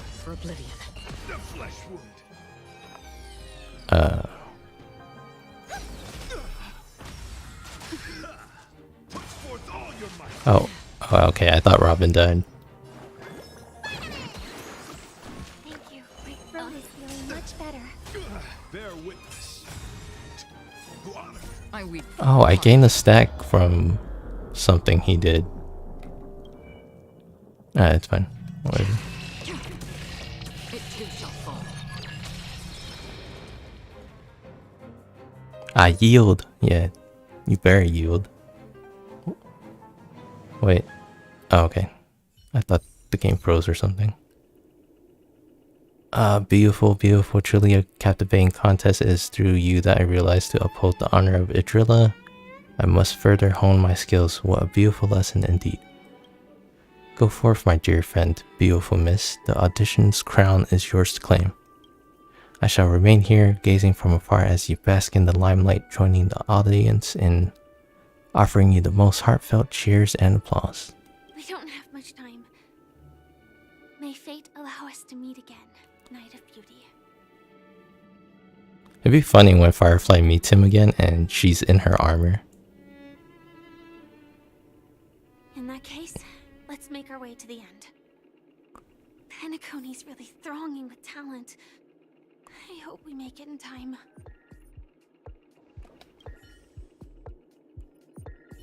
Oh, okay. Nothing new.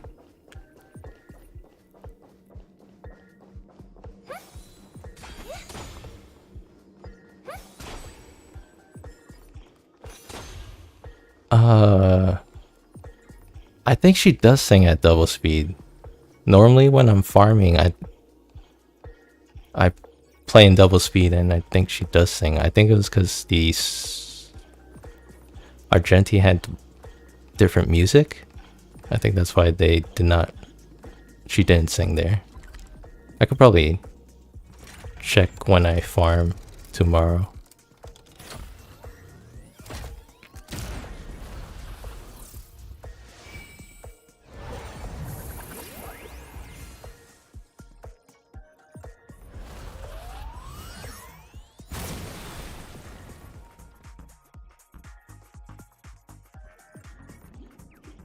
Yeah, yeah, that's what I'm thinking. It's the Argenti's boss music.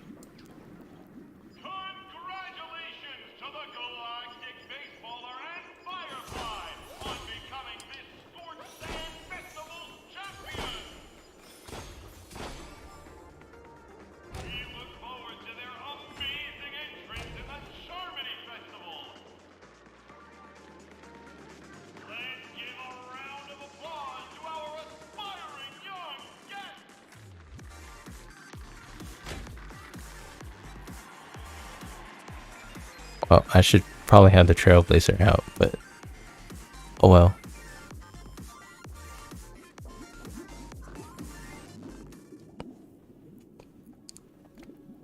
Oh, they're with us. To the both of you on becoming the festive superstars of this year's Charmony Festival. Before entering the Grand Theater, I, on behalf of the organizers, extend my sincere congratulations. Why are you here? Wishing you joy under their radiance. Oh yeah, what are you doing here?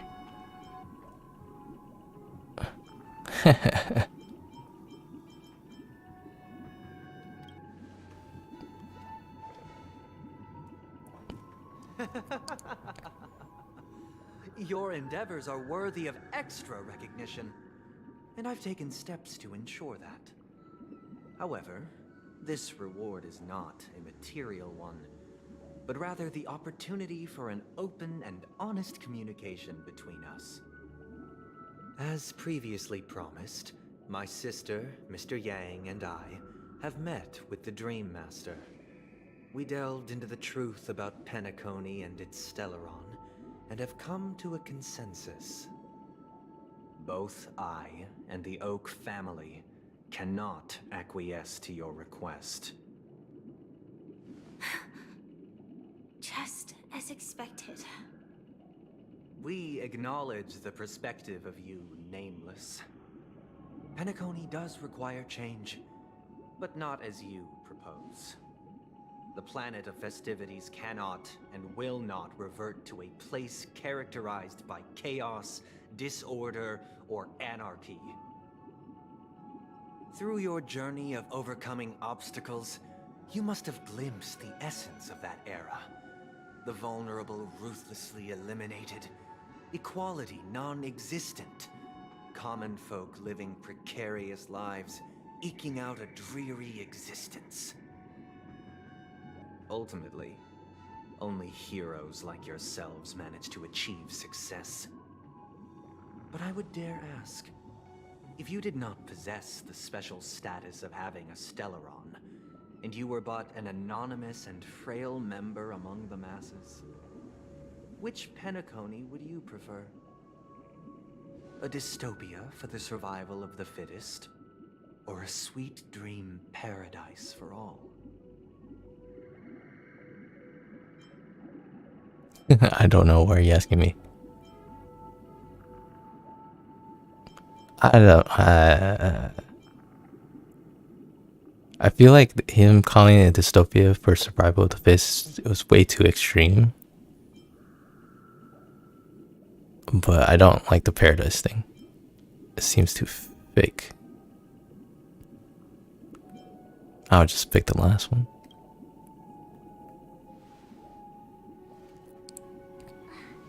That's not the point. Don't let him mislead you. Mr. Sunday, even if the members of the Oak family can't fully agree on what to do about the Stellaron, Now's not exactly the time to be holding an extensive discourse about Penacony's past and future, is it? The Stellaron issue concerns the life and death of everyone on Penacony. If anyone has a better suggestion, the crew is more than willing to listen. Also, it'd be best to tell us the ins and outs of that meeting. This way, we'll at least know what Welt and Ms. Robin are dealing with, and the reason why they failed to make our appointment. Ah, Navigator. That is precisely my intention. With all present, let's begin by discussing the details of that meeting. Let's talk about our tribulations and choices, our ideals and beliefs, and our final course of action. The only path to take.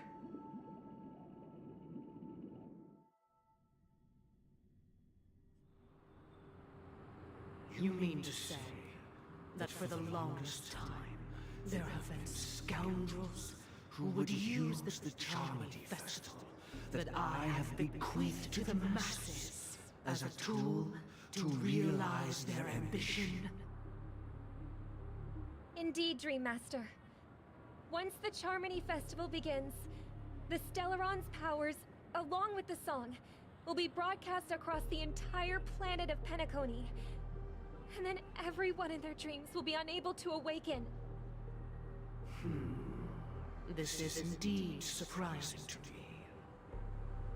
The dreamscape is maintained by the collective effort of the 5 families. If someone were to use the Charmony Festival to recklessly disseminate the power of the Stellaron, this individual must hold a position of great authority. Do you have any suspects?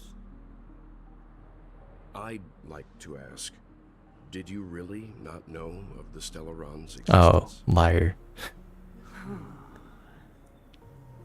I would have never thought that this nameless would point the spear at me. Quite astonishing indeed. If I have offended, the Astral Express extends its sincere apologies. But the current circumstances are dire and leave no room for meticulous inquiry. We're doing this out of concern for the Dreamscape's safety. So, if you could, please alleviate our concerns. Dream Master, it's just to prove that the Charmony Festival has nothing to do with the Stellaron. If we're being overly cautious, I will return to the stage to offer tribute in song, just per the arrangement.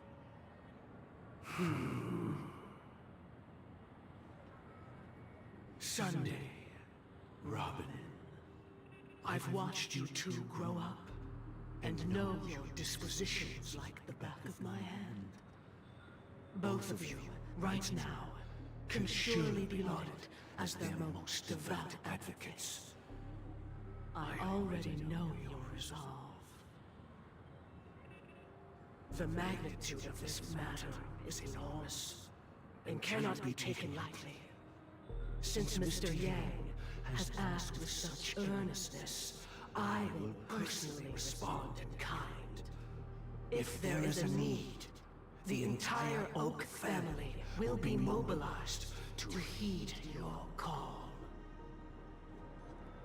Sunday, might I ask you to beseech them to cast their light unto me, and question me in their stead, so that no lies may be concealed? I will do as you command. Robin, could I entrust you to be present as a witness, to document the truth, and to proclaim my innocence, so that all slander may be utterly dispelled? I will do as you command. May thy will be carried out on earth, just as it is in the heavens. Oh, triple-faced soul, please sear his tongue and palms with a hot iron, so that he will not be able to fabricate lies and make false vows. Let us begin. There is nothing else to prepare. Understood. Question. Have you devoted your life to your god, never worshipping other gods? Naturally. Do you love your god as you do yourself? Always heeding their admonishments? Naturally. Have you strayed from the path expected by your god, betraying their name? Never.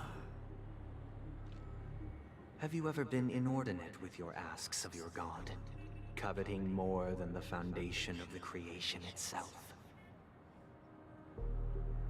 Never. Then, a final question.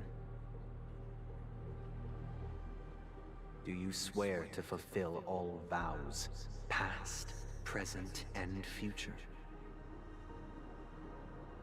With the Eon as my witness, if I do not deliver on my words, or if I renege on my vows, may I be cursed in accordance with divine law.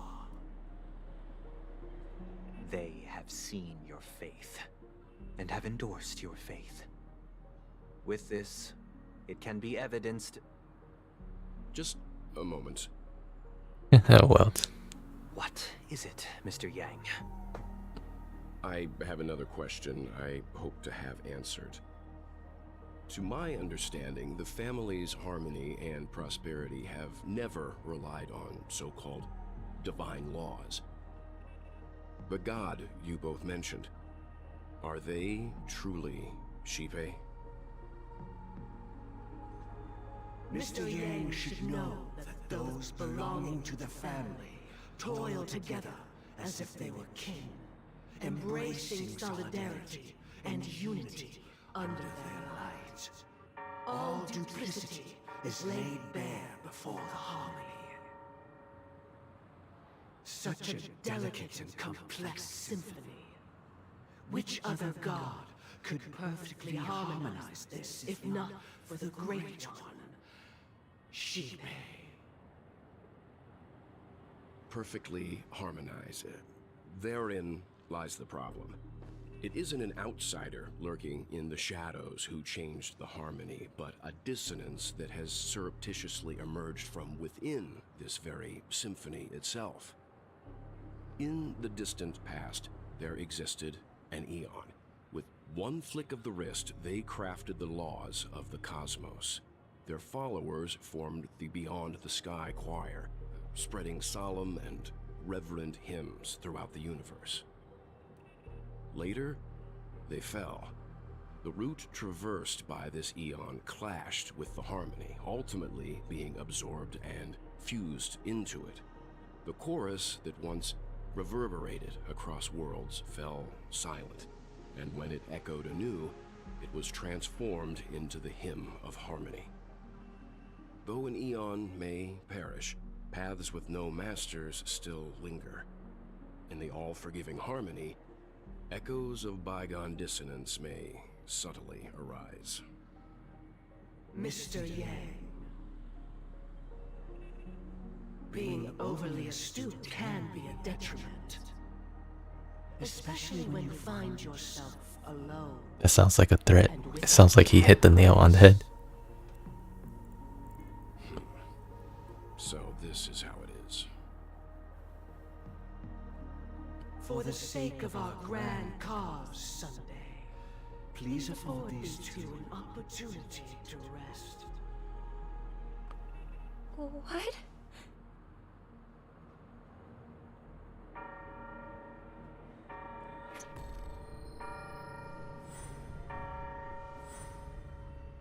Sorry, Robin. It's just you. I did not wish for you to know this. It's a pity that things have turned out this way. So, this is the true reason I can't sing?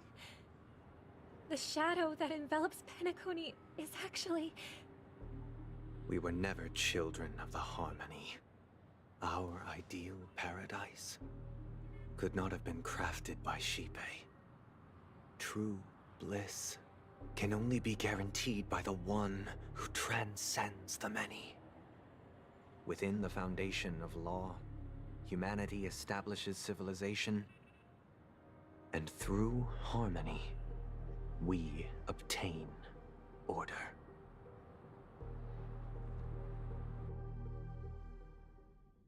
Unbelievable. To think that there would be remnants of the Order on Penacony. What have you done with Mr. Yang and Miss Robin? Don't worry. I just gave them some time alone to ponder their fates. You should know that these actions make you an enemy of the Astral Express. Should we need to stand against the Nameless, it would only be myself and the Oak family involved. But we haven't reached that point yet, have we? Your efforts for the justice of Penacony are evident to everyone, and have been widely observed.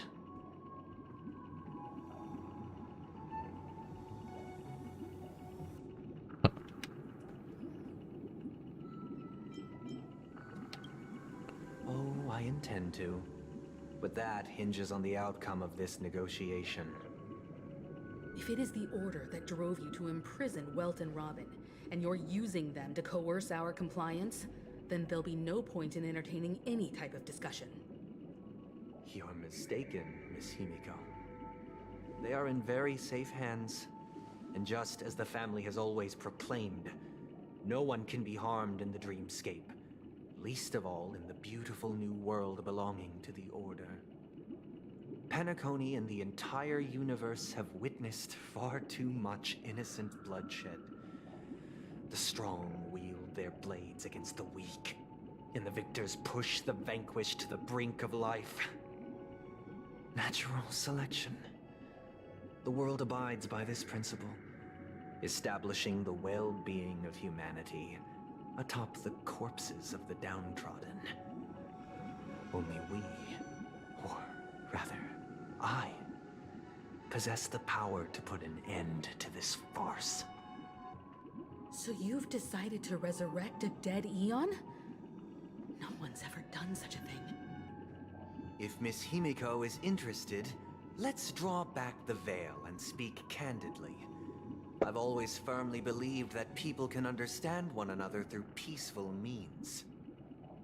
I'm willing to divulge the unembellished truth as to the intentions of the Order's Pathstriders, so that you will make better judgment for the Astral Express, for Penacony, and for this stretch of the universe. Words can hardly do justice to the beauty of that ideal. So, come with me, everyone. Let us retrace our steps, and see once again where this road leads. Huh? Where'd he go? Welcome. This isn't any location in Penacony's dreamscape. It's my inner world. The reason the scenery before you remains unchanged is because your consciousness has drawn on similar concepts to fill in the gaps.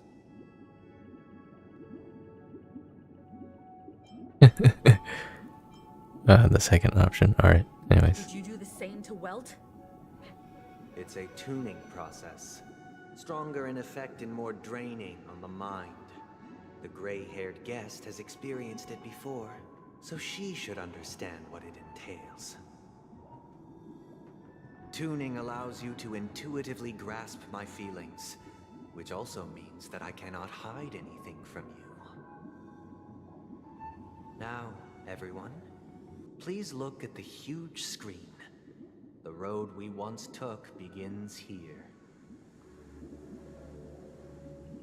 From this point on, you will witness the numerous decisions I've faced. I've selected a portion of these to share with you. I believe after going through similar predicaments, you'll be able to better understand my thoughts. Let's begin. The first decision. A story about a baby bird. This story happened when Robin and I were very young. We were victims of the Stellaron disaster, and the family's Mr. Gopher Wood, who would later become the Dream Master of Penacony, saw that we siblings had no one to turn to and took us in. Later on, Robin and I lived a time with nary a care in the world. One day, after dinner, while my younger sister and I were lounging about in Mr. Gopher Wood's yard, we spotted a fledgling Charmony dove all on its own. That baby bird was tiny. It didn't even have all of its feathers, and it couldn't sing.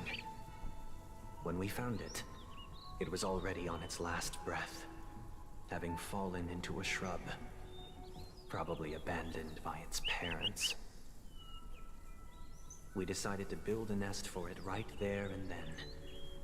However, thinking back, that winter was unusually cold, with fierce winds at night in the yard, not to mention the many poisonous bugs and wild beasts in the vicinity. It was clear that if we left the fledgling in the yard, it stood no chance of surviving until spring. So, I suggested we take it inside, place it on the shelf by the window, and asked the adults to fashion a cage for it. We decided that when it regained its strength enough to spread its wings, we would release it back into the wild. The tragic part, something that we'd never considered, was that this bird's fate had already been determined long before this moment. Its destiny was determined by our momentary whim. Now, I pass the power of choice to you all. Faced with this situation, what choice would you make? Stick to the original plan and build a nest with soft net where the Charmony dove fell. Or build a cage for it and feed it, giving it the utmost care from within the warmth of a home. I eagerly await your answer. I wonder, does it make a difference what I choose? Oh.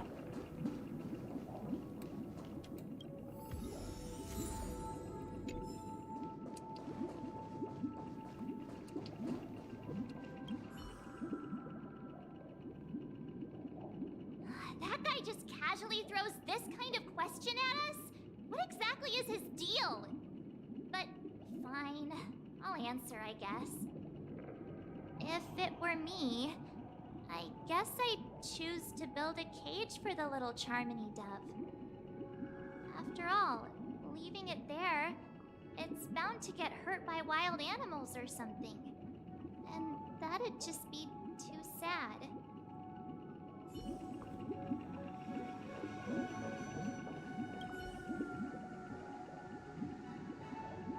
I can't decipher his intentions right now, but based solely on that question, I would probably choose to build that dove a cage. Even if I was gonna release it back into the sky, it'd have to be strong enough to fly first.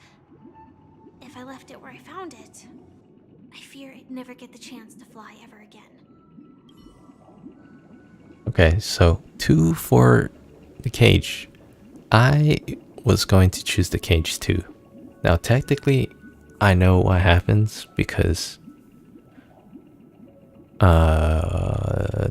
Robin and Sunday were talking about it earlier, but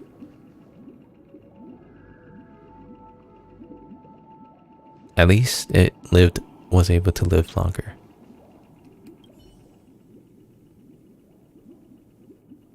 It looks like he really has no intention of imprisoning us. If it's just a quiz, I suppose it's fine to humor him. Back to the question. I would personally choose to build a little Charmony dove a cage. No special reason. I do think that a fledgling should have the right to fly into the sky. But if it can't even live to that point, then there's nothing to talk about to begin with. Ah, I'm surprised. Everyone chose the cage. I thought someone was not going to. Is there someone else to talk to? The optional thing is still there. Anyways, yeah, I was going to build the cage anyway, because at least it can grow strong enough to fly again.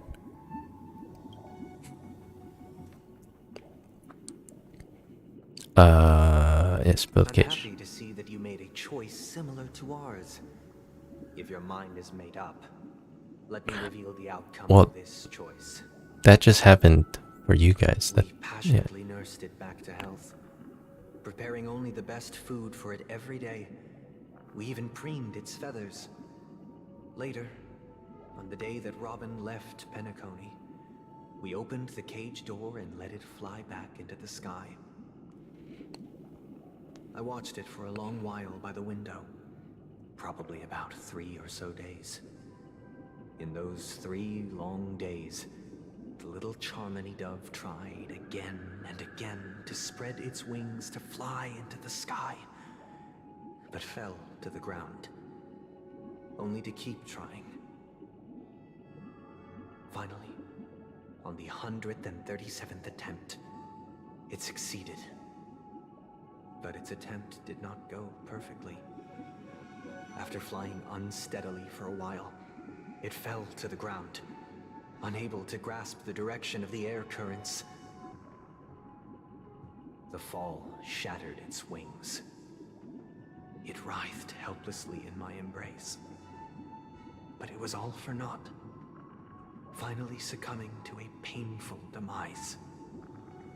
And in that instant, our tender care, our given love and hopes, they all became the inevitable push that sent it to its death.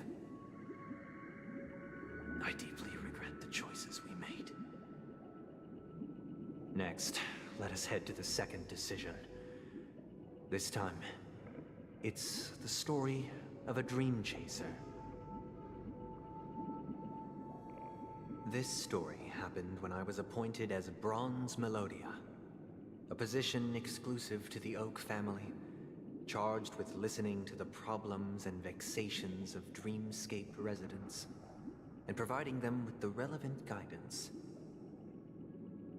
It was during that period that I had the opportunity to hear voices from all corners of the dreamscape. Joy, sorrow, arrogance, regret. The complex tapestry of human nature that formed the world. And I was fortunate to catch a glimpse of it. He was a dream chaser, and an illegal stowaway. Just like the rest of them, he came to Penacony in search of a better life. Except that, to most people, the price he paid, I suppose you could say it was everything. He told me, I sold everything I could at home. The house, the land, even his 2 children. He said he could not afford to raise them, and that at least they could eat if they lived as slaves. He had a plan in place. He would buy back his children once he had made his fortune, and enjoy Penacony's beautiful dream with them. Alas, his plan to smuggle himself was somewhat clumsy, and he was sniffed out by those pig-headed hounds. After hearing the Dream Chaser's story, I immediately appealed to the Bloodhound family to cease their pursuit. That way, at least he could live peacefully. But I was still too naive to the ways of the world. I did not anticipate that what I thought was a kind gesture would later lead to dire consequences. I'll tell you the outcome soon. For now, I'd like you all to make a choice. Will you do as I did, and try to convince the Bloodhound family to stop their pursuit? so that the Dream Chaser may live peacefully and realize his wishes? Or will you remain silent, leaving him to languish while the hounds are hot on his heels until his inevitable judgment arrives?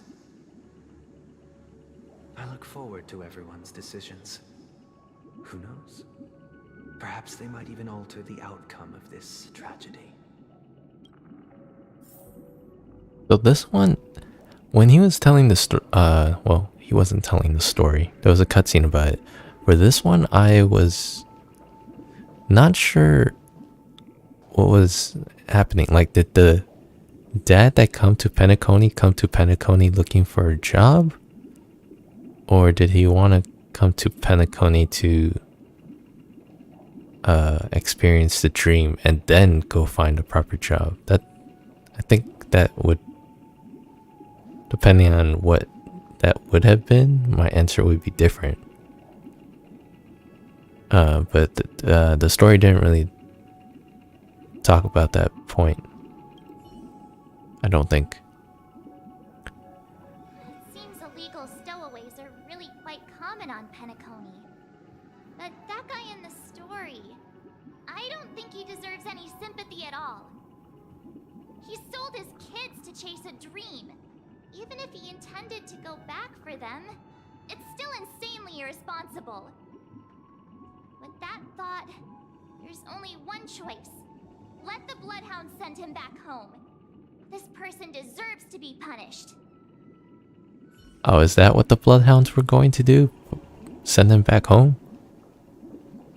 I thought they were just trying to catch him to put him in prison or something.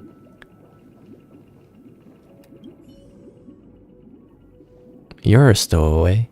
This question... Surely it has some connection to the baby bird story. And this connection is precisely the breakthrough Sunday aims to use to persuade us. I'd probably choose to ask the Bloodhounds to cease their pursuit. Huh? You didn't give a reason?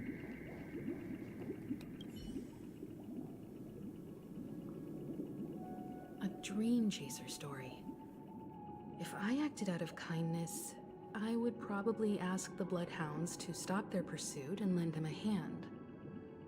But what cruel repercussion would this choice result in? I think Sunday must have been deeply impressed by the limitations of the strong defending the weak through this incident. Huh. It's... I don't know, it seems like you're still not sure if the dad just came here to have a dream about Penacony and then plan to leave, or was he coming here for a job? Yeah, that's still the thing that I'm not sure about. I shall just give him a break.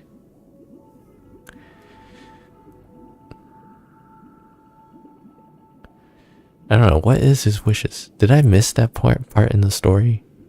Maybe I did. I'm honored to witness you arriving at the same decision. Out of respect, I'll share with you the dire consequences that my choice back then brought about.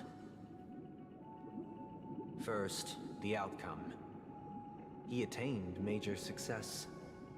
After avoiding capture, he ran a business for a few years, very quickly making a name for himself, elevating his status. He might not have become a tycoon like old Audie, but he was considered a character of excellent repute. Now then, did he realize the wish he set out to achieve? No. The last time I saw him was in the real world, where the hounds were going to permanently exile him, and I was the accompanying Bronze Melodia. The mission was simple. Listen to the criminal's repentance. He told me the reason he was in this predicament was because he conspired to usurp the head of the Alfalfa family. When I asked him about his two children, he instead responded with a question. What children?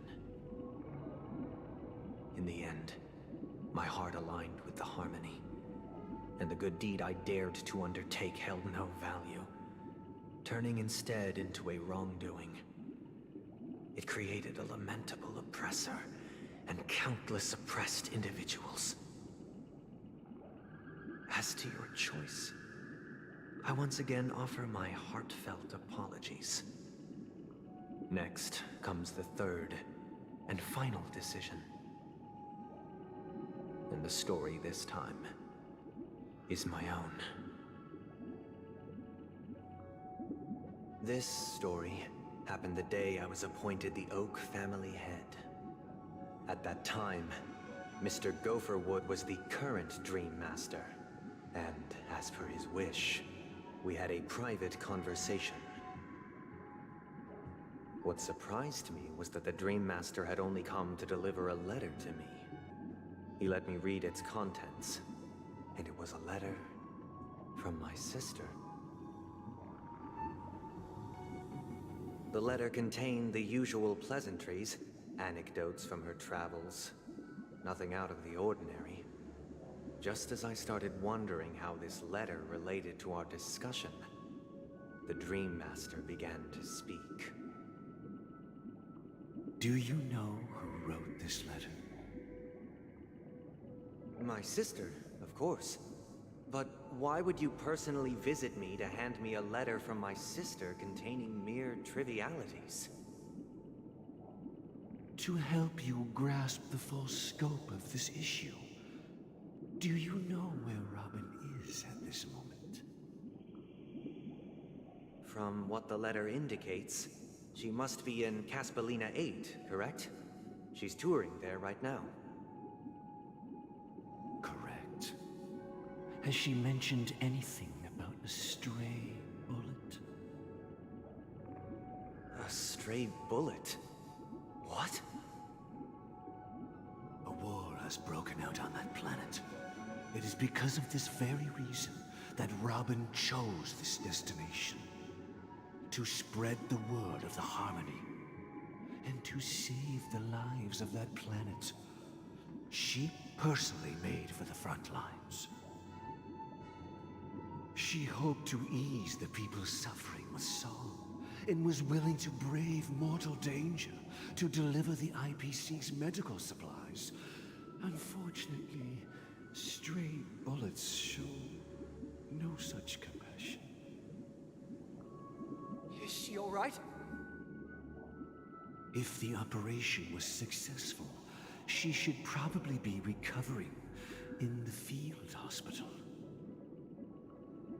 By the eon above, the bullet struck her neck directly, yet possibly as a reward for her consistent deeds of harmony. It didn't hit any vital arteries. Once you've attended to your outstanding tasks, it'd be advisable to write her back as soon as possible. Write her, go visit. What? Those damned savages! I'll pack my bags right away. My gratitude for bringing this to my attention, Mr. Gopherwood. Now you understand why she always wears such elaborate neck ornaments, don't you? How could this happen? Miss Robin. It's all in the past, so please don't worry. I share this in the meager hope that you will understand the harmony's limitations and predicament. As grandiose as the strong defending the weak sounds, many times, it is nothing more than wishful thinking. Likewise, I've prepared one last question, one last choice. But rest assured, this choice will not have any grave consequences. Because this is merely a figment of imagination, a nightmare that has haunted me through countless nights. If you ever had the opportunity to make a choice like I did, would you still support Robin's journey on the path of harmony? Yes.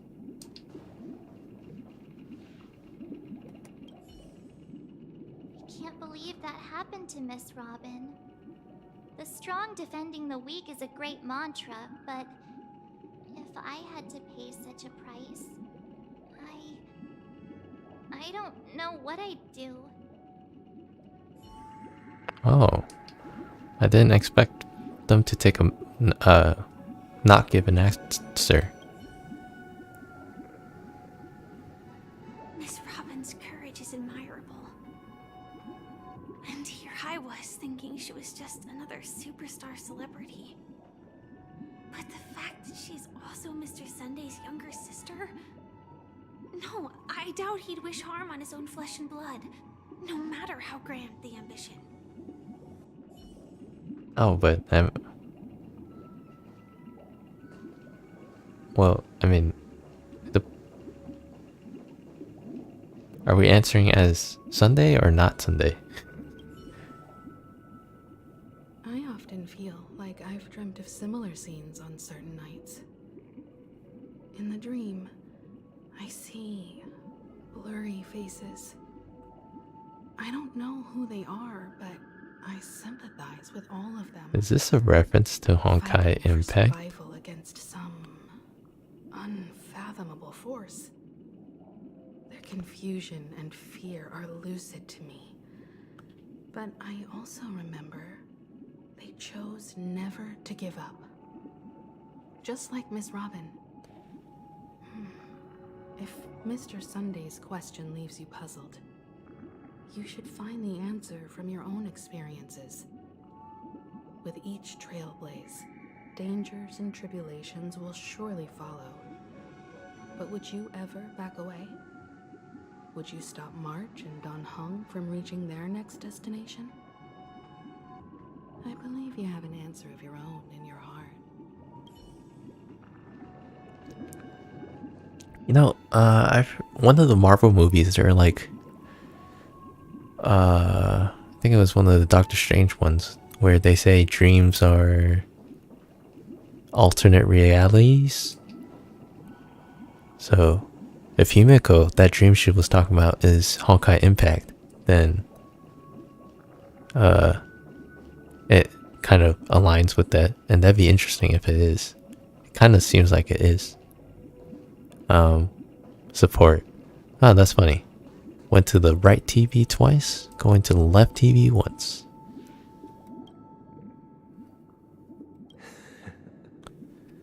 I see. I am now aware of everyone's stances. Raising these questions merely serves to illustrate one point. The plight of Penacony cannot be salvaged by the harmony. The true foundation for a sweet dream paradise can only be established through the order where the strong govern the weak. I know the suffering of being tormented, the turmoil of losing your way, how sorrow and even despair set in when matters don't work out. All of this causes me unending pain, because this is not what happiness is at all. We must teach the weak how to live a happy life, and this life isn't some noble propriety that the upper crust preaches, but in definitive terms, a way of survival that belongs to everyone. So what is your definition of living a happy life? Good question. Human consciousness is fundamentally an illusion, a cage known as self-worth. People lured in by this illusion make mistakes, yet still ask that external influences bear the burden. When one mistake after the next permeates the masses, they become impossible to trace. Thus, the amassing of these individual cages culminate to form a prison, a place dictated only by the rule of survival of the fittest. Nature is always accompanied by predation and sacrifice. Its antithesis is known as order. That is what I want to do. Unite people's happiness under the banner of order, They won't need to make bitter choices any longer, nor face the weaknesses of humanity. They can cast aside their primal instincts to build a haven for mankind. Simply describing thoughts is far too abstract, so allow me to provide a simple example. As you all may know, there are societal norms like weekends and long weekends that exist on some worlds.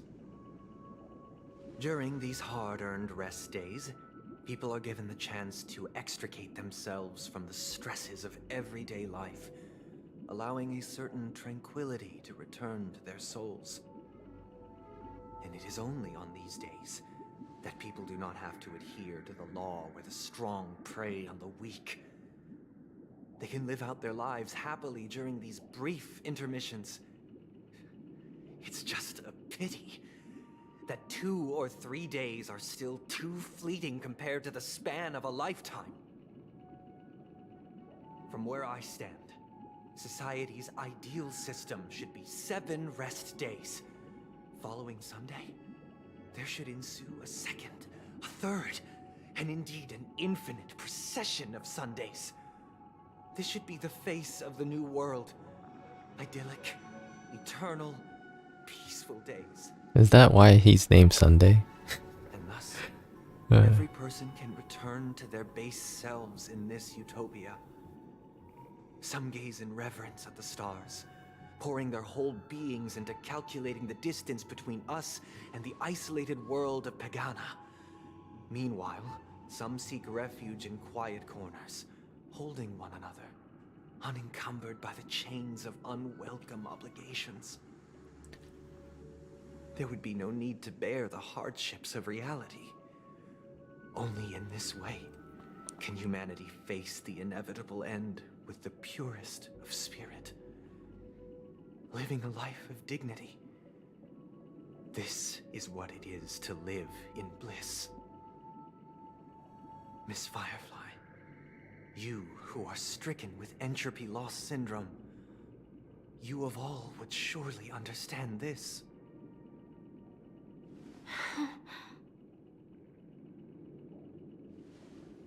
It sounds like a flawless theory. It's just a theory, though. But what is the price to attain all this? The cost is minute, merely a personal and eternal sacrifice. If this paradise is to be maintained for everyone, someone must remain trapped in solitary awakening until the end of the cosmos. Better not be Robin. Awakening. Which means that this so-called paradise is still a dream. Stepping into this paradise means forsaking reality, correct? It is not forsaking, but transcending. Flesh, blood, sorrow, weakness. If the physical is the root of spiritual suffering, it is only logical that we defeat it. But in this supposed bliss, people won't have defeated their demons. The chance to overcome their tribulations would be forever lost to them. In other words, it is an escape. That's another way of understanding it. But there is no shame in escape. On the contrary, the seeds of escape exist in everyone's hearts. Don't you agree, Miss Firefly? And as to why we sleep, it is because we are afraid to awaken from our dreams. But this is not in conflict with the grand plan. Only in acknowledging this can we truly understand the frailty of human nature, and from there, show compassion and protection.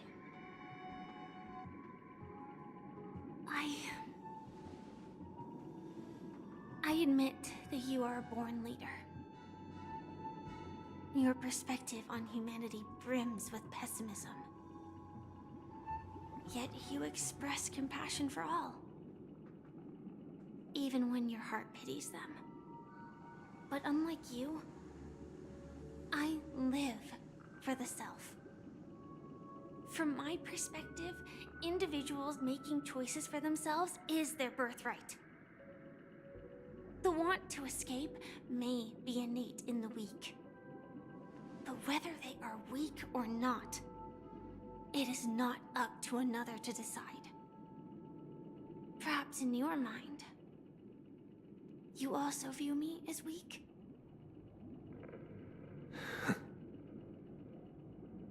Because I don't think so. Since Miss Firefly has said her piece, the Astral Express will also naturally give you our answer. We'll leave it to you. Just as Mr. McHale instructed before. Tell him our choice.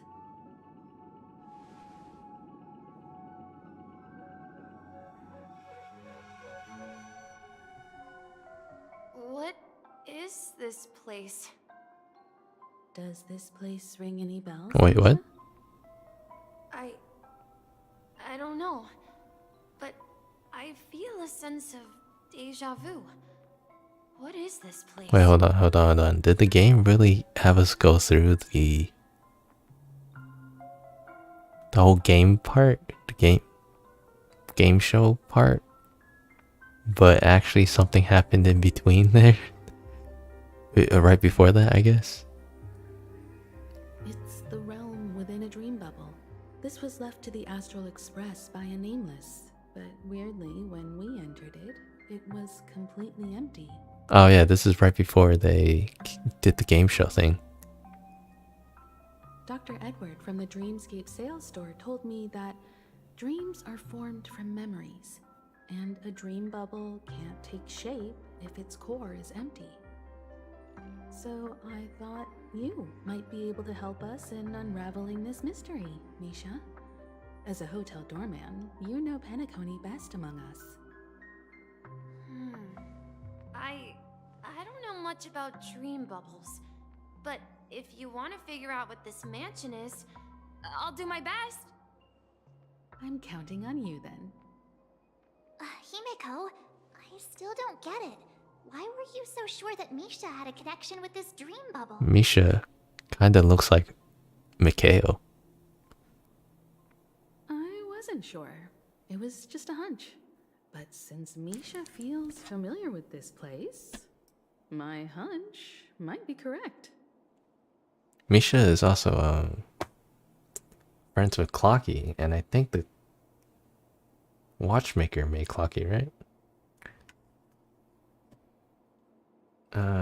Anyways, it does look familiar. Exactly. This is where you and Firefly encountered death, which we now know as dormancy. Considering its connection to Dreamflux Reef, it's not surprising it appeared here. The question now is, who brought you here? Based on the clues we have so far, it's unlikely to be that masked fool. So identifying them is crucial to us. We're drawing closer to the truth once more. Let's give Misha some time, as I believe he'll unveil the secret of this dream bubble. All right, but there are doors all over the place. Which one should we choose? Do you have any idea, Misha? I guess maybe this way? Alright, so I get the feeling that this is probably the last part before the quest and the main story ends for this version. So I shall... Wait, can I leave?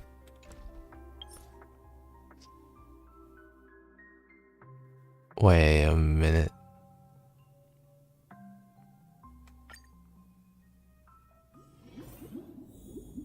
Oh. Okay, that was not a good stopping point, I guess. But I already left, so... Oh well. Anyways.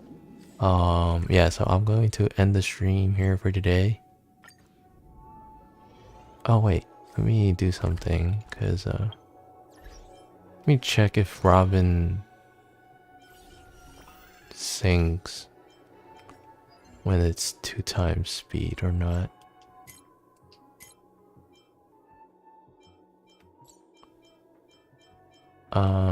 Yeah, so I shall pick it up tomorrow, most likely tomorrow.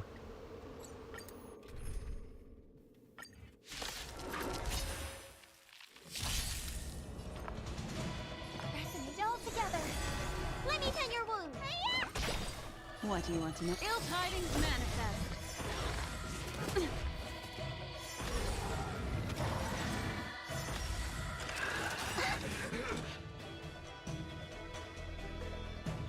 Destined for oblivion. Need a doctor? Night. Stars echo.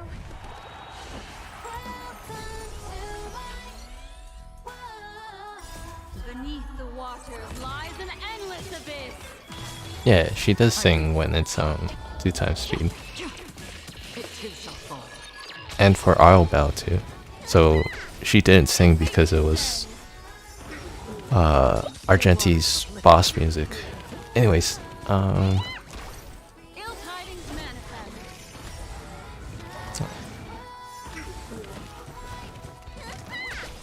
Ill fate descends. Beneath the waters lies I would just let this finish.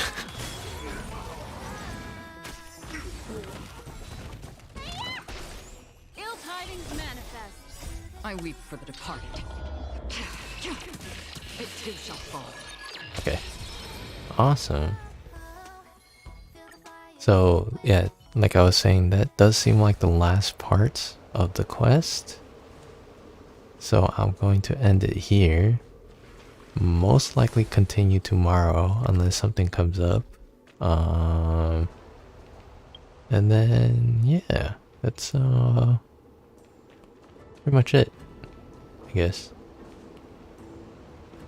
Anyways, thanks for watching. Good night. Bye-bye.